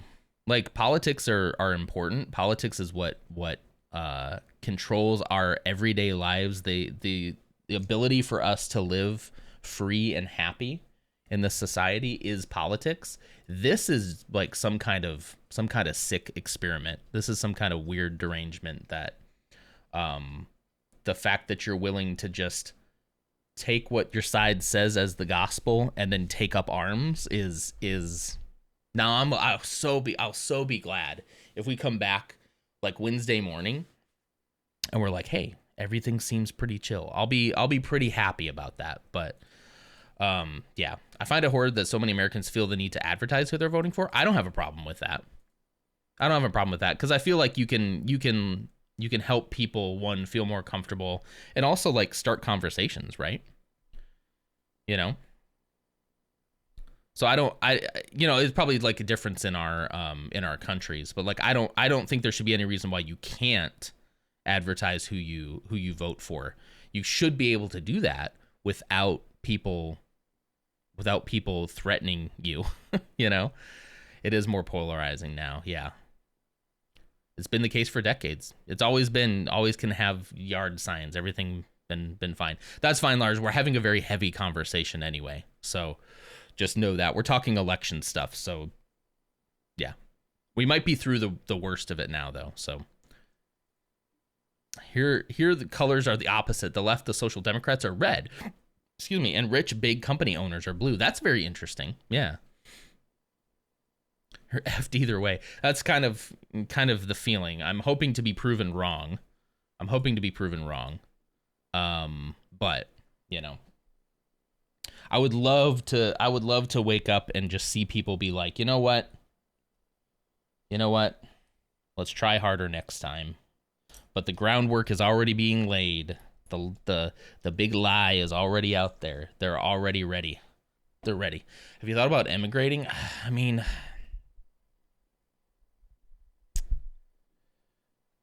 thought about it, sure. Can actively act on it? I don't know. I don't know if things are that bad yet. But you never know. I should keep building too while I'm talking because I'm getting distracted. Band, will you sign for us? Will you take us in? But yes. Yeah, old school just says yes. Yeah. But also there's this sense too that like, you know, we were born here. This is our country, right? I mean, the country we stole. But, you know, this is where we're from, and like it doesn't seem sometimes it doesn't seem right to walk away from it and not fight for it, you know, in a civil manner, obviously. It doesn't seem right to like concede that way either. However, if your family's in danger, you know, for me, like looking at me, probably not going to have a lot of problems. However, you know, my son is of a different nationality, and he's definitely going to, as he gets older, going to get looks and going to get questions that I wouldn't get. So when it comes to him, if that ever becomes a problem, I would absolutely, you know, see our options for what they are and do what needs to be done. But the problem is like me as this white man is probably going to be all right. But other people will not be. And I care about other people. And it shocks me that other people don't care about other people. Like That genuinely disturbs me. The rugged individualism of the United States is what will be our downfall. We do not take care of each other, then why does anyone care about us? You know? And a nation that does not care for its people is doomed. It is doomed for failure. That kind of privilege can be better used to protect those less privileged. Yeah, I mean, that's what I mean. Like, so I'm going to leave and then take votes away from more progressive policies and politicians. I'm just going to like take that voting block out, you know, like that's hard to reconcile as well. But yeah, if I could sign for you, I would. I appreciate that. Yeah. I'm in the middle of nowhere. So if people have signs, they're huge. It's kind of 50-50. Interesting. Can I ask, Blue, what state you're in, if you don't mind my asking? If you don't want to dox it that much, please don't. Don't feel compelled, but I'm just curious. I'm just curious if that's a swing state or what. That kind of privilege. Oh, I read that one. Yeah, being able to leave when things get bad is a massive privilege. Absolutely. So it's like, could I pick up and try to like go somewhere? Yes, but would my life be completely different and never the same? Absolutely. You know. You have empathy, you fake patriot. Apparently I've been called a fake Christian for having empathy as well. Have you seen that recent movement? They're like, empathy is actually of the devil. And it's like, I'm sorry, what? What? Oh, I've been called much worse though. So behind my back, obviously, not to my face. Couldn't do that. Man, I miss these conversations over Lego with you guys. As dark as things can be, like I do really enjoy being able to talk these things through with you. Leaving isn't always a privilege. Sometimes it's a necessity. But those who leave first, it's always privilege. That's a good way to put it. Yeah. Yeah. I definitely wouldn't recommend moving to Europe as a way to protect your son from racism and discrimination. Yeah, probably not. Yeah, that's a whole nother thing, right? Is it another one of these? Yes, okay, it's another one of these.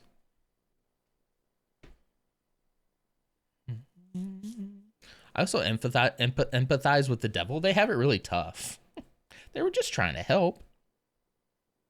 Loving thy neighbor sounds like devil work. Exactly. Well, who is our neighbor? You know, as if the people in the Bible didn't specifically ask Jesus that same thing. And Jesus told them very clearly, but who is my neighbor? And he's like, the fact that you're asking that tells me everything I need to know. Love thy neighbor? Why? Are they hot? They could be. You never know. Hug other empathetic patriots. Kel, so good to see you, buddy. How you doing? Do we need to chat? How you feeling, man? I had such a good time chatting with you at LutzCon. Check out 7. What is this? Oh. Am I on TOS? 2, 3. What is it? 7, yeah. Oh, here we go. Twitch is a place for people to express themselves and discuss the world around them. Require streams to be labeled when they focus on the stream includes discussion and debates about political or sensitive social issues, such as discussions about elections, civic integrity, war and military conflict, and civil rights. Examples of content that require classification label include but are not limited to streams featuring former or current political officials in the content. Includes discussions with these individuals, not doing that. Live coverage or commentary on elections. Civic process or election-related disputes, okay. Live streams of protest rallies or civil unrest, okay, not doing that. Discussing military conflicts, foreign policy decisions, and national security matters. Weird, okay. Discussing ideological or socio-political views on topics like gender, race, sexuality, or religion. Weird. Discussing legislation related to sensitive issues such as reproductive rights. So when I don't have to label it, streams containing information or educational content that aim to share knowledge in a neutral, fact-based manner rather than engaging in any kind of advocacy for an issue or a candidate. Okay. Intermittent mentions of politics, politicians, or sensitive social issues are not required to have the politics and sensitive social issues label. This is a Lego stream. However, I mean, should we tag? don't see the problem is I don't want to use the tags because I don't want that kind of person, you know? We are building a Lego set. This is a Minecraft Lego set, and I do not control the topics that come up in Twitch chat. How about that? I don't know. I don't know. I don't know. Should I be concerned about this or what? Sir, this is a Lego stream. That is a new rule. Is that a new one? Interesting. Oh, is this up for vote? Is this up for voting? Or you just, or oh no, you're just saying like you can choose not to. Okay. I don't know. I guess the only problem would be, oh, there it is. Thank you. The only problem would be is if somebody here like reports me, you know.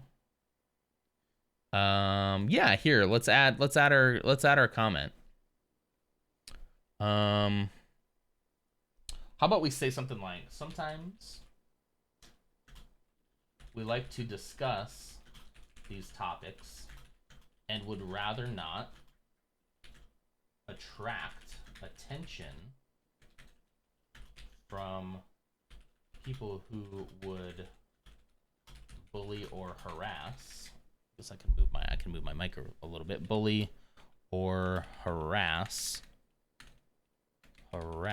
a small community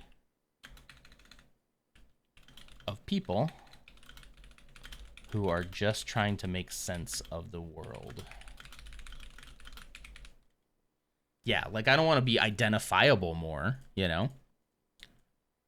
I've always taken the thing that like I like to talk about this kind of stuff, but it's always my oh, I gotta sign in. They're making me put my Twitch ID in here, so that's great.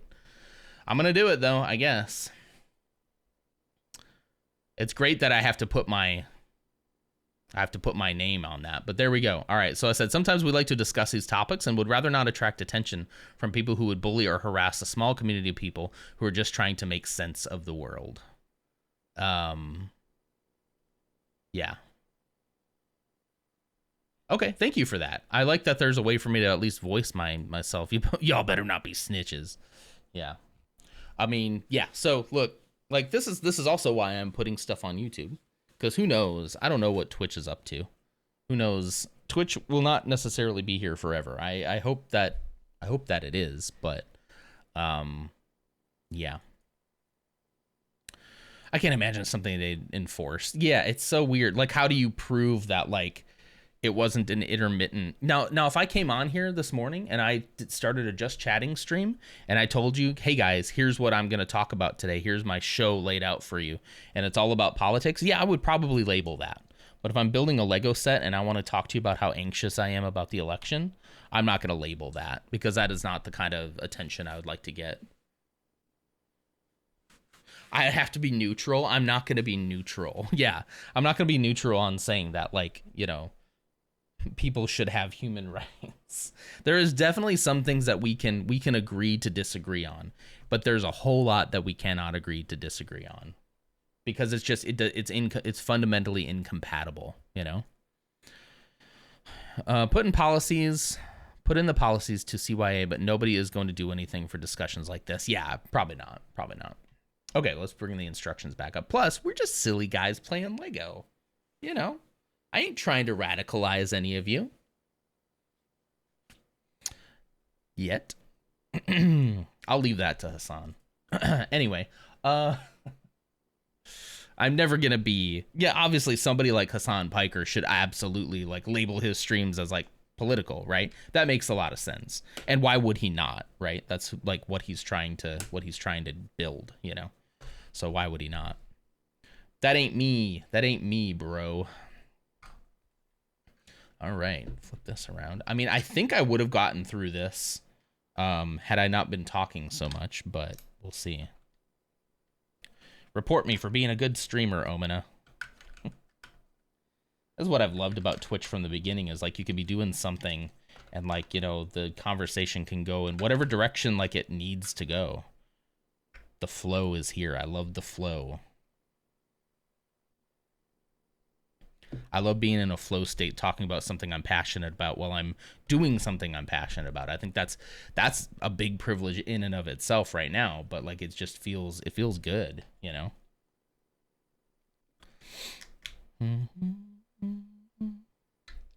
Subject to change. Who wants to bring me a nice hot plain coffee? I wish. I could be a coffee deliverer. What do they call it? The coffee guy. What's the name of the person in the company who always does the coffee runs, like the executive assistant or something? I could do that low pressure job. Also, I'm proud of this category. It's very mellow. Like this is the new Lego category. Probably would have had a little bit more action in it if I had streamed it in October at all, but you know, I was busy doing crafts. It's Chuck Norris's water. But here we are. It's a roundhouse kick of hydration. People come in and they see me talking about politics and Lego, and they're like, "I'm out." But hey, like if you're out because of that, I don't know what to tell you.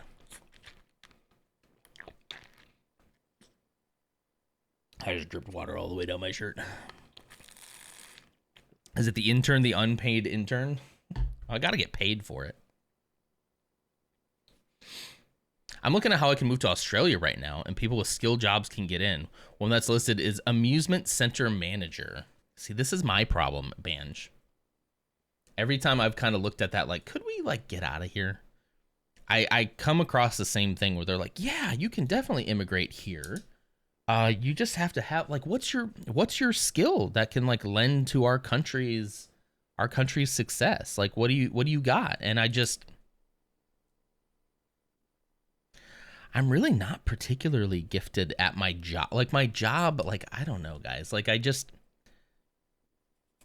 think I'm a pretty hard worker, and I think that carries you a little of the way. Obviously, you know, I'm not ignoring the privileges that I have either, but like I'm not particularly gifted. It's not like I can come and say that like, oh, I work for this Fortune 500 company that I'm the creative manager who I don't know, puts on, I don't even know what I would say. Like what would I say? I don't even know what I would say, honestly. And that's not me being like down on myself. I just don't, you know? And it's like, I don't think they're going to want somebody who's like, I'm very passionate about Lego. Do you need a passionate Lego person? Potentially. So yeah, again, comes back to like the privilege and the work that you've put in to like position yourself to be valuable to where another country would be like, yeah, we want you to come here. That'd be great. Like that's just not me. You know, I'd love for it to be me, but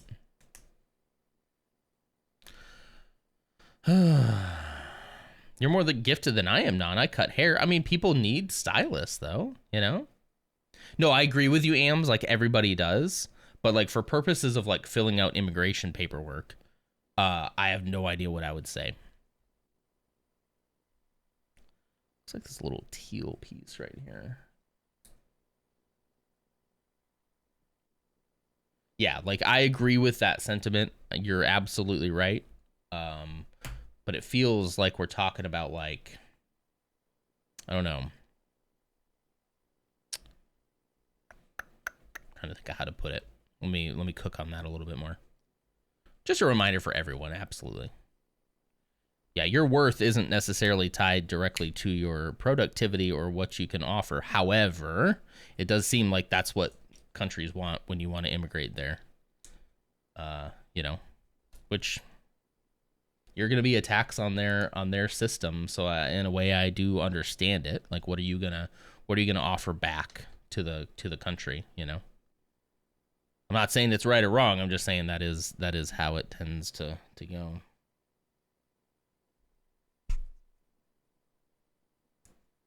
I hate these little one pieces where you're trying to get them. Yes, I just said one piece. Trying to get them to line up just right. Ow. You can't kill those giant spiders that would give me a heart attack, so no to Australia ever. They don't let you kill them. Are they not dangerous then? I feel like if they don't let you kill them, then they're an endangered species and maybe they're not like... Yeah, like, see, hairdresser's like a profession, you know? I don't know. You like spiders? Okay. I kind of am not a fan. Spiders and snakes, not a big fan. Most bugs, just not a bug guy. You know?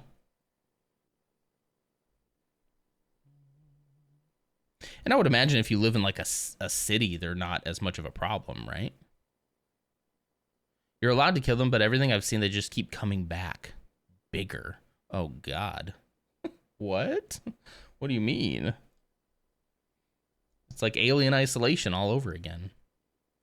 And they're fast. I've seen what they come across the room like teleportation speed, like the face huggers, like the face humpers. So I was just going to check something real quick.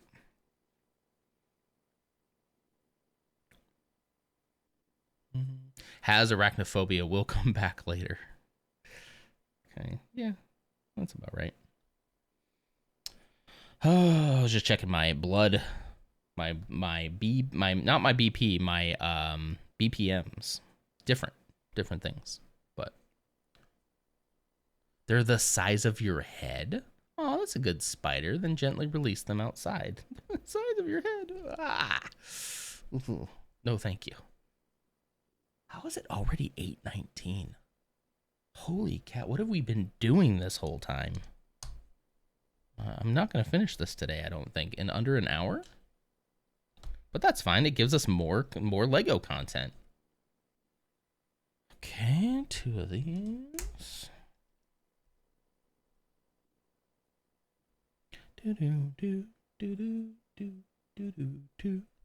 I do like having these virtual instructions, guys. This is pretty nice. Saves some space on the desk. Everything has a right to live, except the bloodsuckers, mosquitoes, ticks, and bedbugs. I freaking hate mosquitoes so much. Especially around here, because the moment the weather turns nice, like Zeke and I were playing outside yesterday evening, and it was okay out. It wasn't like super nice, but it was okay. It was like I wasn't sweating standing outside. And within like 20 minutes, I started getting bit up again. And it's like I can't, even when the weather's okay, something else is trying to kill you always. Just want that cold weather to come and just nuke the bugs. So we'll just play outside. We'll bundle up. We'll still play outside when it's cold out. I'd rather play outside when it's cold out. Turn on the propane heater. I'm too cold. You had to turn on the heater, huh? What's the temp there?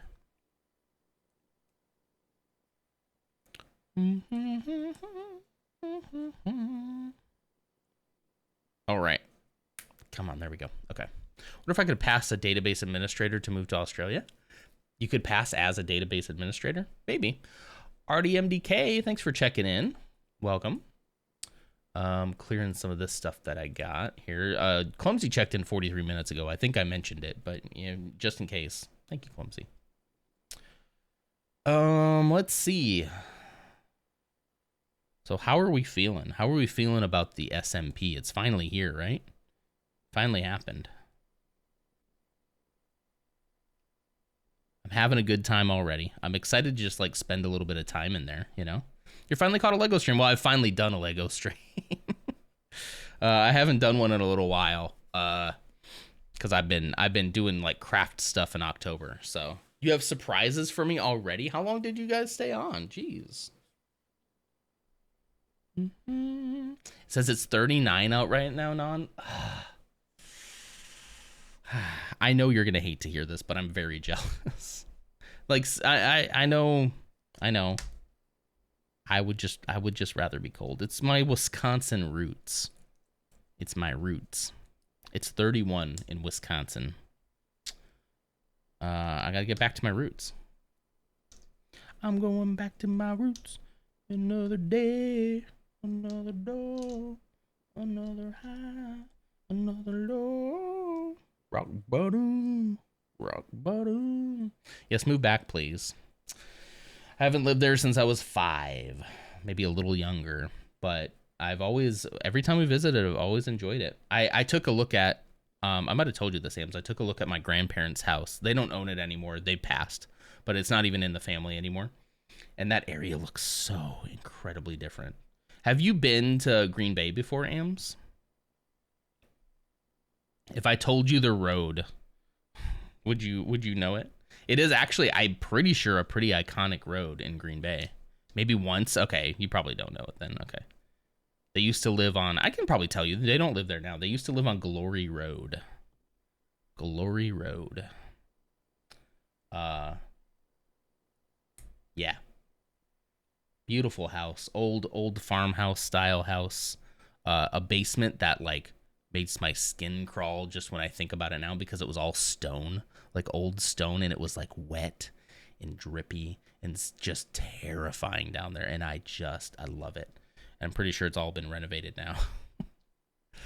Your coworkers would? Yeah. Oh, Glory Road in Green Bay. It's now a very industrial section. The house is still there.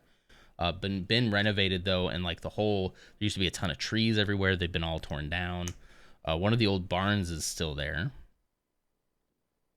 It's Chuck Norris's water. But It's other a than that, roundhouse kick of I barely hydration. recognized. I was like, that's not the house. I found the address. I was like, that's not it. And then as I kind of looked at it more, I realized, okay, if you put a tree here, take this here. Oh, that's where the swing set used to be. Like, oh, that's one of the barns. Then it started clicking again. Thank you. I took a drink from the official Roundhouse Kick of Hydration cup available at Nonder.com, N0NDER.com. Speaking of which, there is a new shirt, by the way. The new black tee is available now. It's still a black tee, but it's got a little Nonder lore logo, like right here. It's really small. It'll be very unnoticeable, but I had to put something on it because Fourth Wall was getting mad at me for trying to print something transparent. But now it can still just be a black tee and you don't even have to worry about it, you know? So I have that. I've been thinking about doing the same thing for the hat. Not this one, but like the dad hat. You can print like right back here. Just put a tiny little logo right there. And there we go. You know? It'd be cool. I think it could be cool. All right. I think I have a problem with my thyroid because I can't regulate my body temp. Extreme hot and cold kill me. Yeah, that sounds like something like that then. Oh, thank you. Thank you, Ams. Anakin was all a plot between Dutch and I. Hope you and your smell. Okay.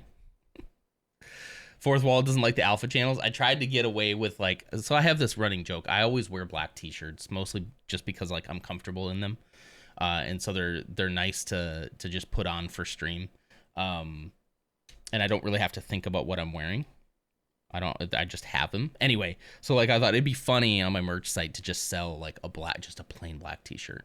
And so they wouldn't let you upload anything without actually putting like a picture on it. So I did a transparent layer. Yeah, a transparent alpha channel and just did that. And the funny thing is some people were able to purchase them. Some people did buy them. I think MRSA bought one, right? And they sent it. And then when I asked for samples to be sent to me, I'd pay for them, of course. That's when they were like, we can't do this. You can't have just a transparent thing. And I was like, okay, well, to be fair, it's really only a joke. I didn't really expect anybody to buy it.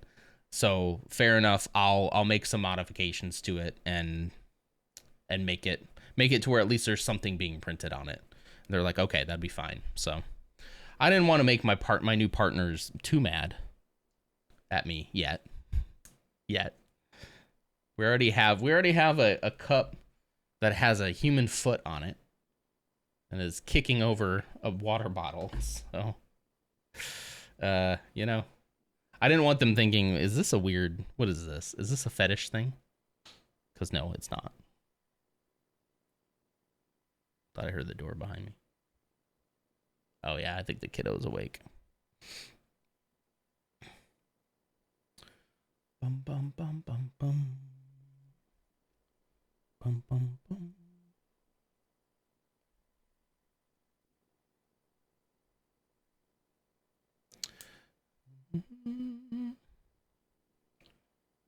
And then another one piece here. Okay. Did you have your doctor's appointment? There wasn't much she could do because it was just a one-time visit. I really need someone to push me to make phone calls next week because I'm about to run out of my meds again. Let's all harass Blue all next week. Yeah, set a reminder on your phone. Let's all help Blue make a phone call. I know how bad that can be, legitimately. Like, just making the first call is like the hardest part sometimes. Yeah. Non-existent.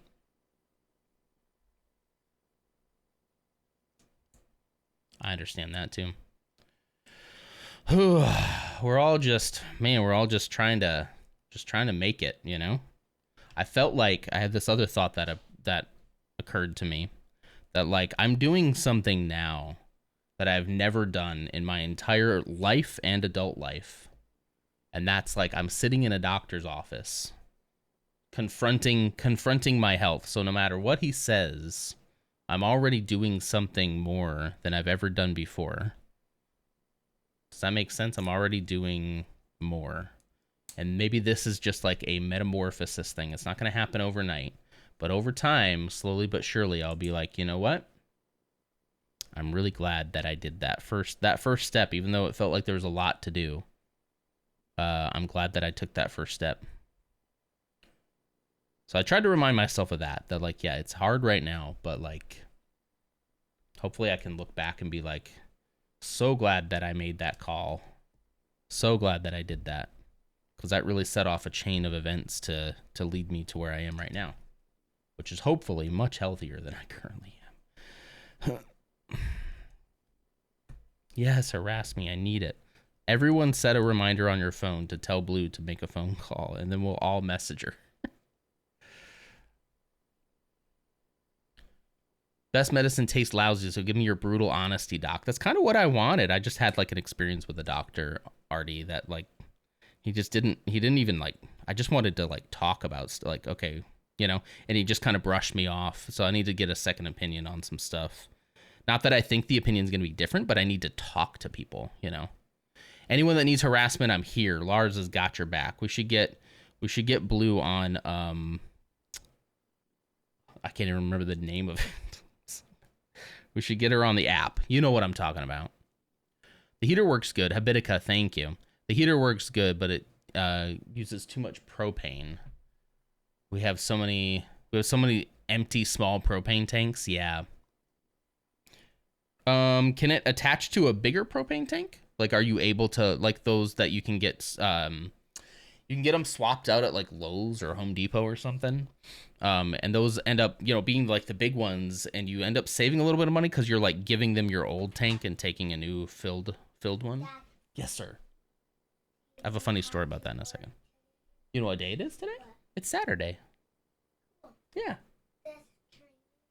Yeah, I'm just streaming, building the Minecraft Lego set. You know, see? Look. That's the beginnings of the crafting table. Look, what does that say? Minecraft, yeah. And the cow. Yep, and the skeleton, yep. He knew that was Steve, a cow, and a skeleton. Oh. There's another Steve. They gave me a second Steve. Cool, huh? Extra, yeah. Okay, here. Yep, just in case we lose one, because you know I like to lose stuff. Can I have a hug?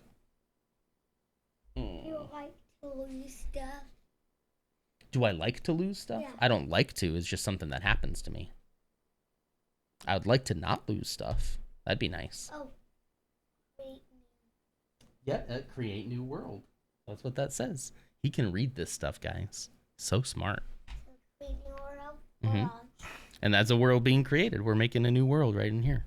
And look, this is going to be like a little world here. It'll probably go inside like this. Like a warden place? It looks like just like an underground cave, doesn't it? What do you think? Do you think it looks like a place where the warden is? Yeah. I've never defeated the warden. What?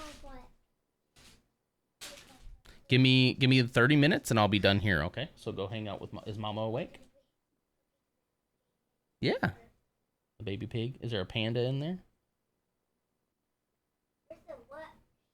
There's a witch? Yeah. Is there? Oh, wow, okay. Since there's a witch in here. Oh. Hello, the village. A little village? Yeah. That's what I'm making right now, okay? And there's a villager. Mm-hmm. A villager. I'll let you see. I probably won't finish it today. We'll probably finish it next time, but I'll let you see it when I'm almost done, okay? Deal? Mama's awake, right? Yeah. Okay, good. I'll give you back the Thank you. I appreciate that. All right, bud. I'll see you in a bit, okay? Love you.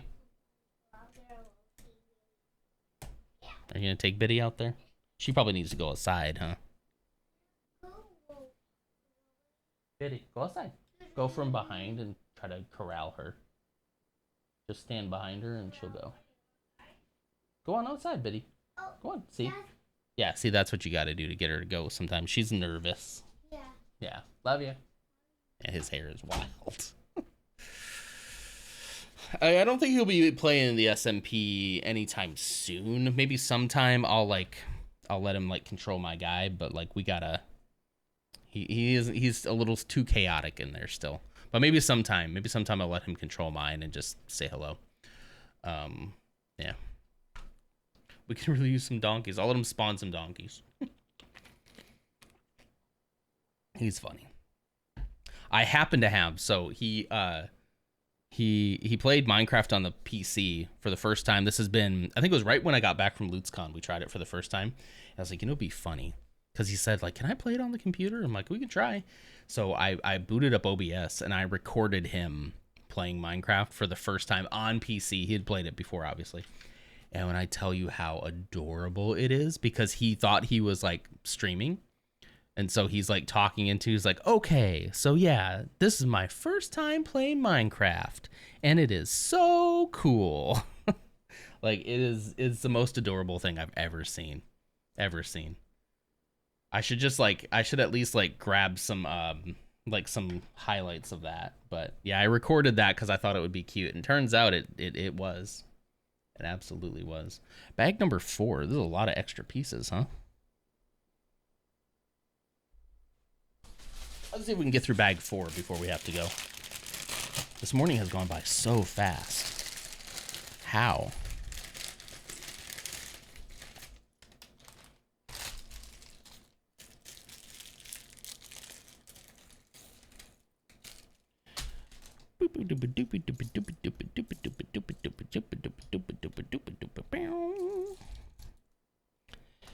Okay.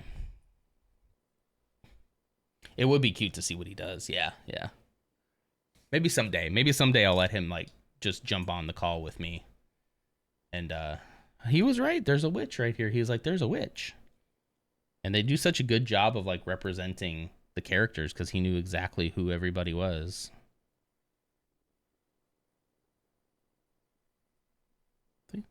Oh, get that hat on. There's a little witch.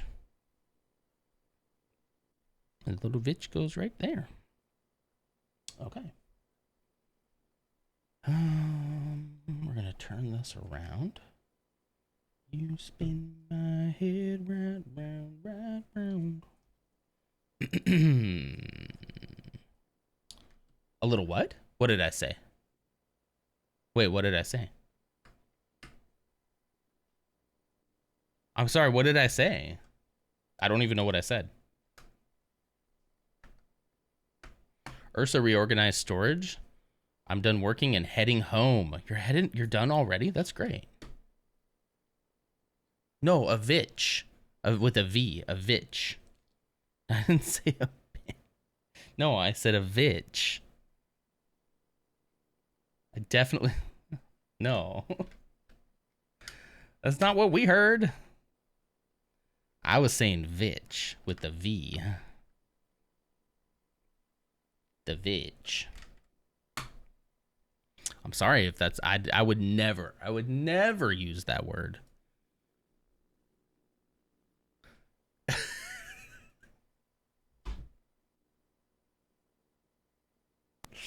I just played that, Lars. I'm a vitch.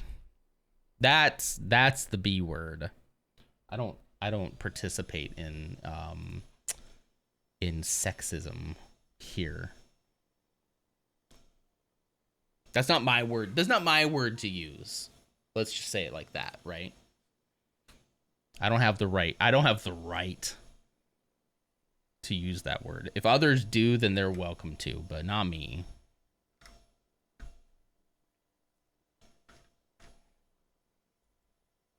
Watch somebody clip that, and that's like exactly what I said. It was not it's not what I intended to say. What's the short, guys? I can't watch it. It's a little girl dressed up as a witch for Halloween, and the dad says, "What are you?" And she says she's a witch, but with a B. Crossed a line, honestly. Kidding.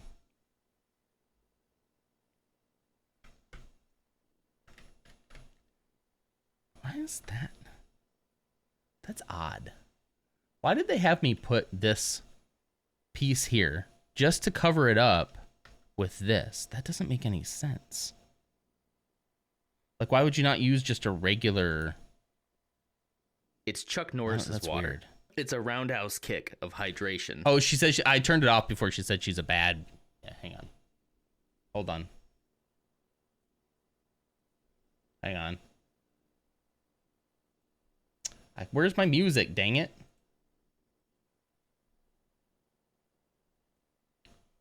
There's my music. Here you go.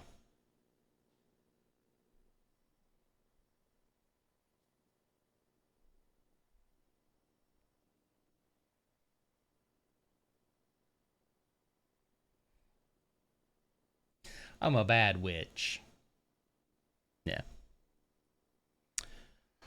Cool, man. I woke up too early, and I'm just waiting to leave for the pre-releases. You're so excited. You've been mainly lurking here because I don't know what to do. I feel the same way. I had a doctor's appointment at 1, and I was like, what am I supposed to do with myself all day? Like, I'd keep looking at the clock and be like, it's too late to do anything else, you know? Ashley is in her cleaning mode out there. Can you hear that vacuum? She's hitting it early. She must be in a good mood this morning. Ready for the seasons to change.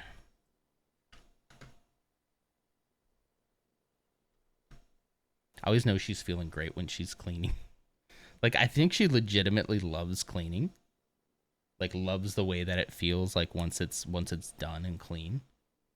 It's very cute. Reminds me I need to vacuum too. Can you guys hear the vacuum in the background?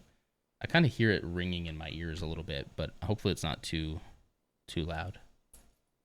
Oh, I forgot to turn the music back on. That would also probably help. There we go. You cannot. Okay, good. I cannot. Can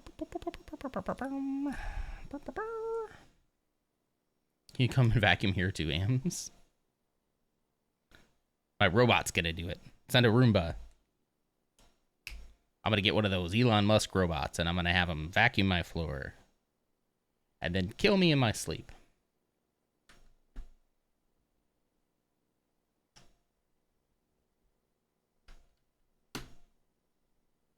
Not because I asked it to, because it goes rogue, just to be clear. I didn't request that of my Elon Musk bot. It's a defect, not a feature.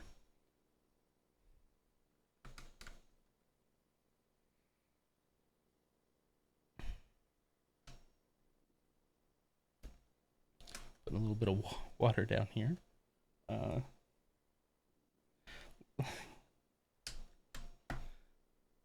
Back with some coffee. Good. I saw a video of someone putting a ghost on a Roomba, and it was hilarious. You ever say something that you think was like really, really funny, and like nobody laughs at it, but also I'm about to burst out laughing at it, but it's not funny if I'm the only one who thinks it's funny. You ever feel that way? That's not about your comment. I also think that would be very funny to see a ghost on a Roomba. That'd be pretty hilarious. And Mercer says all the time. Okay, good. I'm not alone. You know, I'm gonna say it this way. I'm gonna say something right now, okay? Sometimes I can't point to a specific instance. But sometimes when I do or say something on stream and I think that was really funny. That was really funny, and someone's definitely gonna clip that. And then they just don't, you know? And then I think, oh, maybe it wasn't that funny. And then so I'm like, do I go back and clip it myself? Do I just clip it myself? I have done that. I do that quite often. Just go, well, I thought it was funny, dang it. And I'm gonna go clip it myself. And then I get in my head, I'm like, was it funny? Maybe it wasn't funny. Maybe that's why no one laughed. My parents used to tell me that. It's like, maybe if no one's laughing, it's because it's not funny. I got told that a lot as a kid. I was told to start a book of jokes, and the jokes that I put in that book are specifically the jokes that I told and someone told me are not funny. So it's basically Aaron's book of jokes that are not funny. A little bit of childhood trauma there for you. Yeah. And so anytime I would do or say something that I thought was funny and that other people didn't think was funny, I was told, put it in the book, Aaron. And that is why I will never be a stand-up comic. Because of my childhood trauma. And they would laugh at me right now if they knew that that really did actually affect me. They would make fun of me incessantly for that. Still to this day, as adults.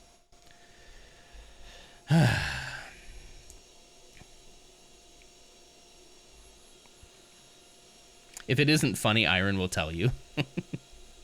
I'm too lazy to clip most times. I'm not judging people for not clipping. I'm just kind of like, sometimes some things happen and I'm like, oh, that'll make a great clip. And I'm like, oh, was it?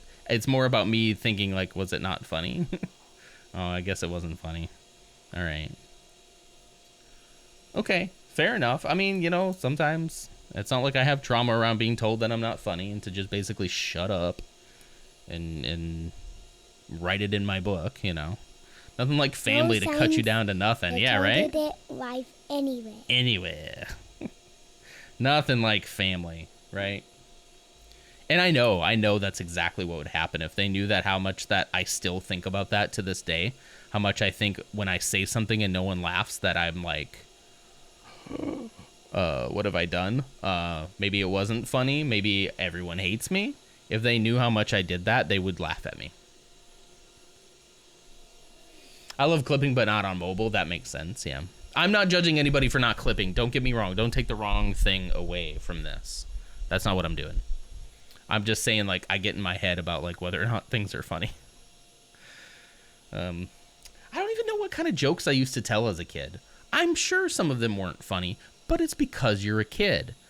And you don't cut your children down. You encourage them. You say, hey, there's something there. Something kind of sounds sort of funny there. Maybe if you worked on that a little bit more, maybe there's something there. But good start, you know, good start. How about instead of, why did the monkey fall out of the tree? Because he was dead. What if the punchline was, I don't know, something funny? Like, isn't that more constructive? You're still saying the same thing, but you're not like, go put it in your book of jokes that are not funny. Man, I didn't realize that I had so much pent up feelings about that. Huh. My mom and sister used to make fun of my illustrations growing up. Then they wondered why I have no self-esteem with my art. Man, it's so true. They wonder why I won't show them my illustrations anymore. Exactly. Yeah. So I just stopped trying to be funny to my family, you know, because I was just like, they don't have a sense of humor. The things we do to our children that we don't really think about. Like, let's think about these things before we just casually, and it became like the joke of the house. Like, everybody said it. It wasn't even just my parents. I think my mom did start it. I think she was like, you should start a book and like maybe put all the jokes in that aren't funny. And then everyone ran with it. And then it became the funny thing to say after I would try to make someone laugh. The funny thing to say would be everyone would be dead quiet and then go, put it in the book, Aaron. And then everyone would laugh at my expense. Not at my joke, at my expense. I need to see a therapist. It's a roundhouse kick of kids making you cook them a dang buffet breakfast in your boxers. Okay. Are they going to eat the buffet, though? Also, Ghost says, also, hi.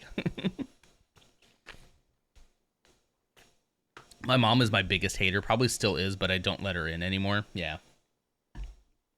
You do what you got to do. It's just like Ursa said.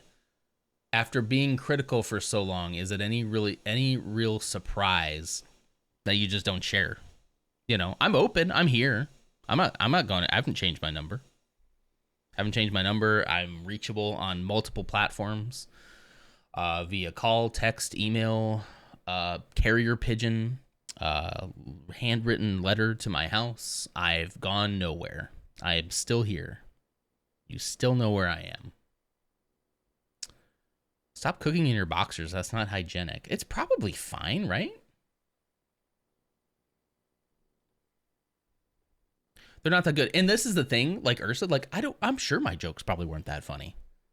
But there was this thing in me that like I wanted to make people laugh. Like I wanted people to laugh because it made me feel good. And so then that was ripped away from me because I didn't have a chance to like I didn't have a chance to like craft that, you know, to like get actual constructive feedback on what's funny and what's not funny and build something out of that. I probably would have been a stand-up comic. Or something similar, or doing what I'm doing right now. But it now comes with a bunch of baggage where I rethink everything I say. I think about what I say constantly. And after stream, I'm always like, was I obnoxious? Did I come off the wrong way? Like, do people hate me? Like, every single time I end the stream, I think that. I think that was probably not as good as it could have been. I wasn't as engaging as I should have been. I wasn't as funny as I should have been. And then, see, I don't want this to seem like I'm putting this on you guys. I'm really not. Please don't take this the wrong way. Okay? Yeah, maybe I should just not. That's ADHD talking too. Yeah, absolutely. Yeah, I'm learning more about that. But yeah, honestly, pretty normalized family. I ended up becoming my own biggest critic thanks to prepubescent depression. That'll do it too. Yeah, the old school, you hit it right on the head. The fact that you wanted to bring them laughs is what makes you you. Say the weird thing. And I don't know. I mean, my biggest joke growing up was why did the monkey fall out of the tree? And the punchline is because he was dead. So, you know, Clumsy says that joke is fire. I told that joke to Zeke and he lost his mind. He thought it was so funny. And now he goes around quoting it. And I'm like, see? Coleman says, put it in the book. Don't trigger me right now, Coleman. Don't you do this to me. Zeke is your best critic. He thinks I'm freaking hilarious. He does. He thinks, but it's because he doesn't know any better. See? And there's that self-doubt comes right back up where I go, yeah, it's because this kid is sheltered and he doesn't understand it yet. He'll get there. He'll hate me eventually. Huh, that's dark. I mean to go there. I always kind of thought it'd be fun to be like the kind of like stand-up comic that tells stories more than tells punchlines. Like tells funny stories in a funny way. I always kind of thought that would be fun. I do also have, strangely enough, a fear of public speaking. I have a fear of public speaking. I have a fear of public singing. For real. I get super anxious when I speak, but when I'm in the moment and I do it, I kind of like it. I forgot to put a piece on this one. Look at these little Minecraft trees.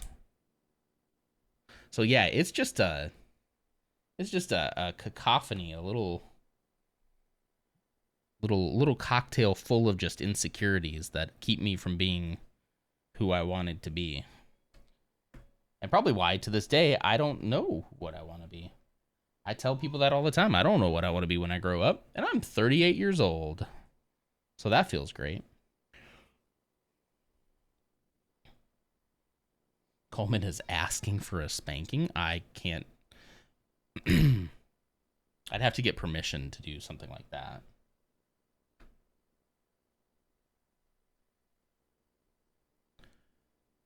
Ursa ain't wrong. Z will be a constant in your life. As effed as it is, the reality is we will come and go as life happens, and he won't.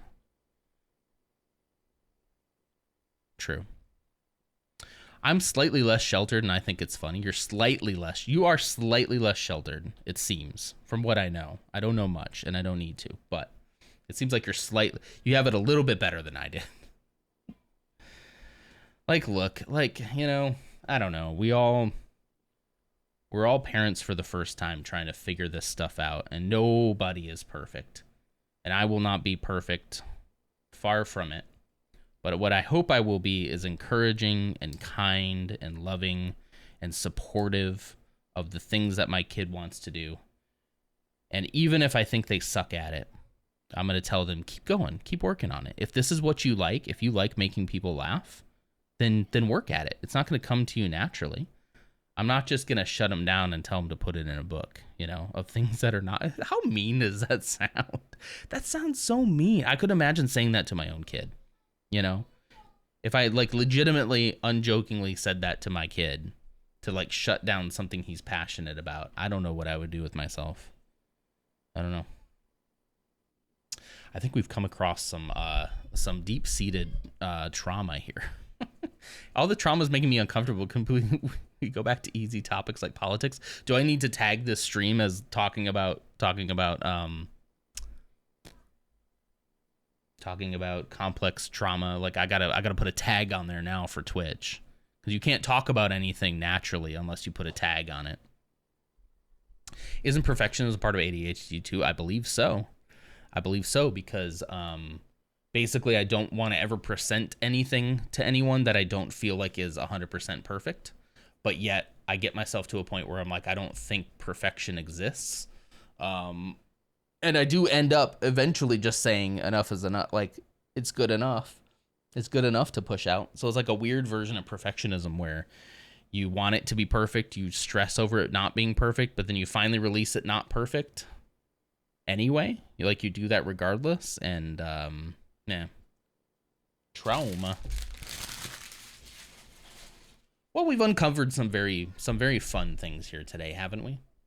We've all kind of discovered things about me, about ourselves, hopefully, and had some good conversation over a shared Lego experience. I hope you've enjoyed it. I'm not going to finish this today. I've got quite a few bags left, so we'll be able to do this again in the coming weeks. But look at that. So far, I like this. I like how you can turn it like this and you'll see the crafting table. And then you turn it like this and you'll see the interior world. It's like there's worlds within worlds. Go to, Roland. There are other worlds than these. That is a Dark Tower reference. Good enough to push out is the same thought I have every morning in the bathroom.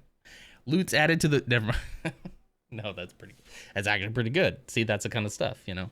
So, Nan, what's your darkest secret? You probably know it, Ghost. I think that's it. Man. And it isn't really my secret. It's not anything I did, but I think you know it. Yeah, I think so. I don't know. I feel complicated things, but I'm a pretty uncomplicated person, I think. I still feel like you guys get the most genuine side. You along with my wife get the most genuine side of me. Everyone else has a mask. Everything else, work, extended family, I always still feel very like oof about it, you know? That he actually hates Star Wars. He's just been grifting and it's really paid off, hasn't it? Sorry. That sounds mean. I don't mean to be mean. Yeah, it's working real great for me, isn't it? No, I'm very much enjoying it. Now, if I wanted to grift off of Star Wars, I would go the crying about everything is woke route. That would do it. That would do it. Grifted so hard he got me back into Star Wars. Yeah, let's go. Anytime I want to get that paycheck from Disney, I'd take it. You know. But so far that has not happened. But yeah, if I wanted to make money, I could make a YouTube channel today and just cry woke on everything. With very little very little like pushback from anybody. Most of the time, people would love that. Let's see, Pin Scorpion 65. Thanks for the follow. Appreciate that. But yeah, I could just cry about everything being woke in Star Wars, and I'd make a bunch of money. And then I could cry about how I don't like how Disney's handling Star Wars, so that I'm going to create my own Star Wars. But I'm going to use AI to create abominations of Star Wars, and then sell that to people. That's what I'll do. If I wanted to grift. I'm just saying I could. I could be very evil if I wanted to. You know what? You know that? Yeah, you know who I'm talking about, Clumsy. I'm sure it's somebody that your sibling looks up to. I was hoping I once killed a man and felt so much guilt I took over his life. Aaron was born that day. Oh, Bebo's gonna learn that now. Great. Now, it's the first time Bebo says something about like how I've killed a man and took his name. I'm gonna lose it. They're making AI Star Wars. Well, the grifters are. He's more of a Critical Drinker fan. Oh no, I know that name. I hate to say it, that might be worse. That might be worse.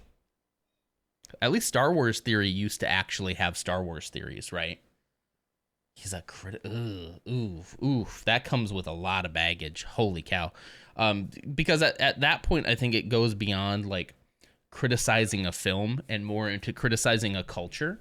And that culture just happens to, you know, include LGBTQ plus people or anyone who isn't white. And then that's like somehow like the worst thing. Critical Drinker is probably about as bad as it gets, honestly. No, I was gonna pull him up. I'm not gonna pull him up. Oh, get out of my algo. Anyway, we're ready to go. I've been putting it off, but I should probably end it. Today went by so fast. So fast. Why did it go by so fast? It's been 2.5 hours. I don't know. What do we want to do here today? We got our normal raid target with Lars playing Monster Hunter Wilds. It is nice to be able to just throw it over to Lars so that I don't have to do the whole, you know, the whole spiel all the time. So Monster Hunter Wilds, is that new? I remember playing Monster Hunter World not too long ago. And it was okay. The multiplayer was odd. I hope they fixed that. Is this a new one? Monster Hunter Wilds. I like the idea of it, of like going on like expeditions with your friends. But it was really hard to do multiplayer in the Monster Hunter World or Worlds. I don't remember what it was called, but let's run to Lars. Avoiding him like the plague, not having him taint my YouTube algorithm. You could also block him too.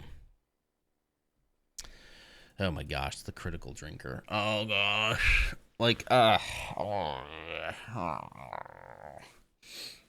It just must be so sad to be so obsessed with stuff like that. Like, that's the thing I keep coming back to is like, let's say, I'm going to say one more thing and then I'll send you over to Lars because they're still on their starting soon screen anyway. So let's just say it is provable that corporations I'm trying to be very careful with how I word this. They put in representation because they think that that's what sells, and it does normally. People like to see themselves in media properties, and people have become more increasingly acceptable of LGBTQ plus people for the last, I don't know, 10 years, maybe less than that. Maybe I'm giving the world too much credit, but we're increasingly comfortable with that kind of stuff. And so we start to see the representation of that in our media and in our video games. So yes, I can understand that, like, it feels shallow. It feels like lip service. It feels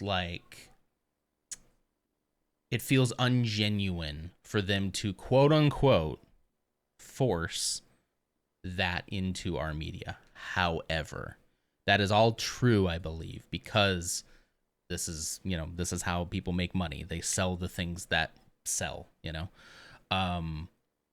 Would I rather live in a world that might be slightly pandering, might be, now I'm not in these communities, so if I'm off base, let me know, but would I rather have the representation even if I don't agree with the, you know, the kind of cynical nature of it? Like, it's very cynical. It's just kind of like, oh, well, it sells, so I don't know, put a black woman in it, I guess. Like, that feels very cynical. But would I rather have the representation there regardless? For me, I feel like I'd rather have the representation, even if the motive, even if I don't really agree with the motive. I gotta mute Lars for a second, sorry.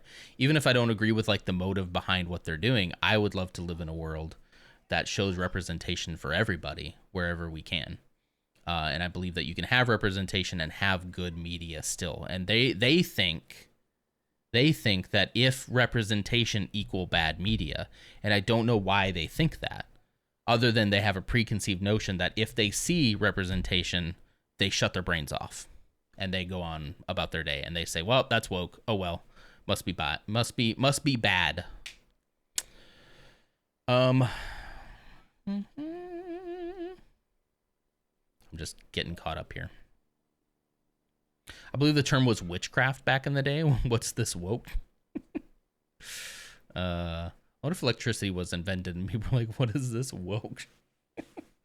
Yeah. Played a little what? And it wasn't for you? What are you talking about?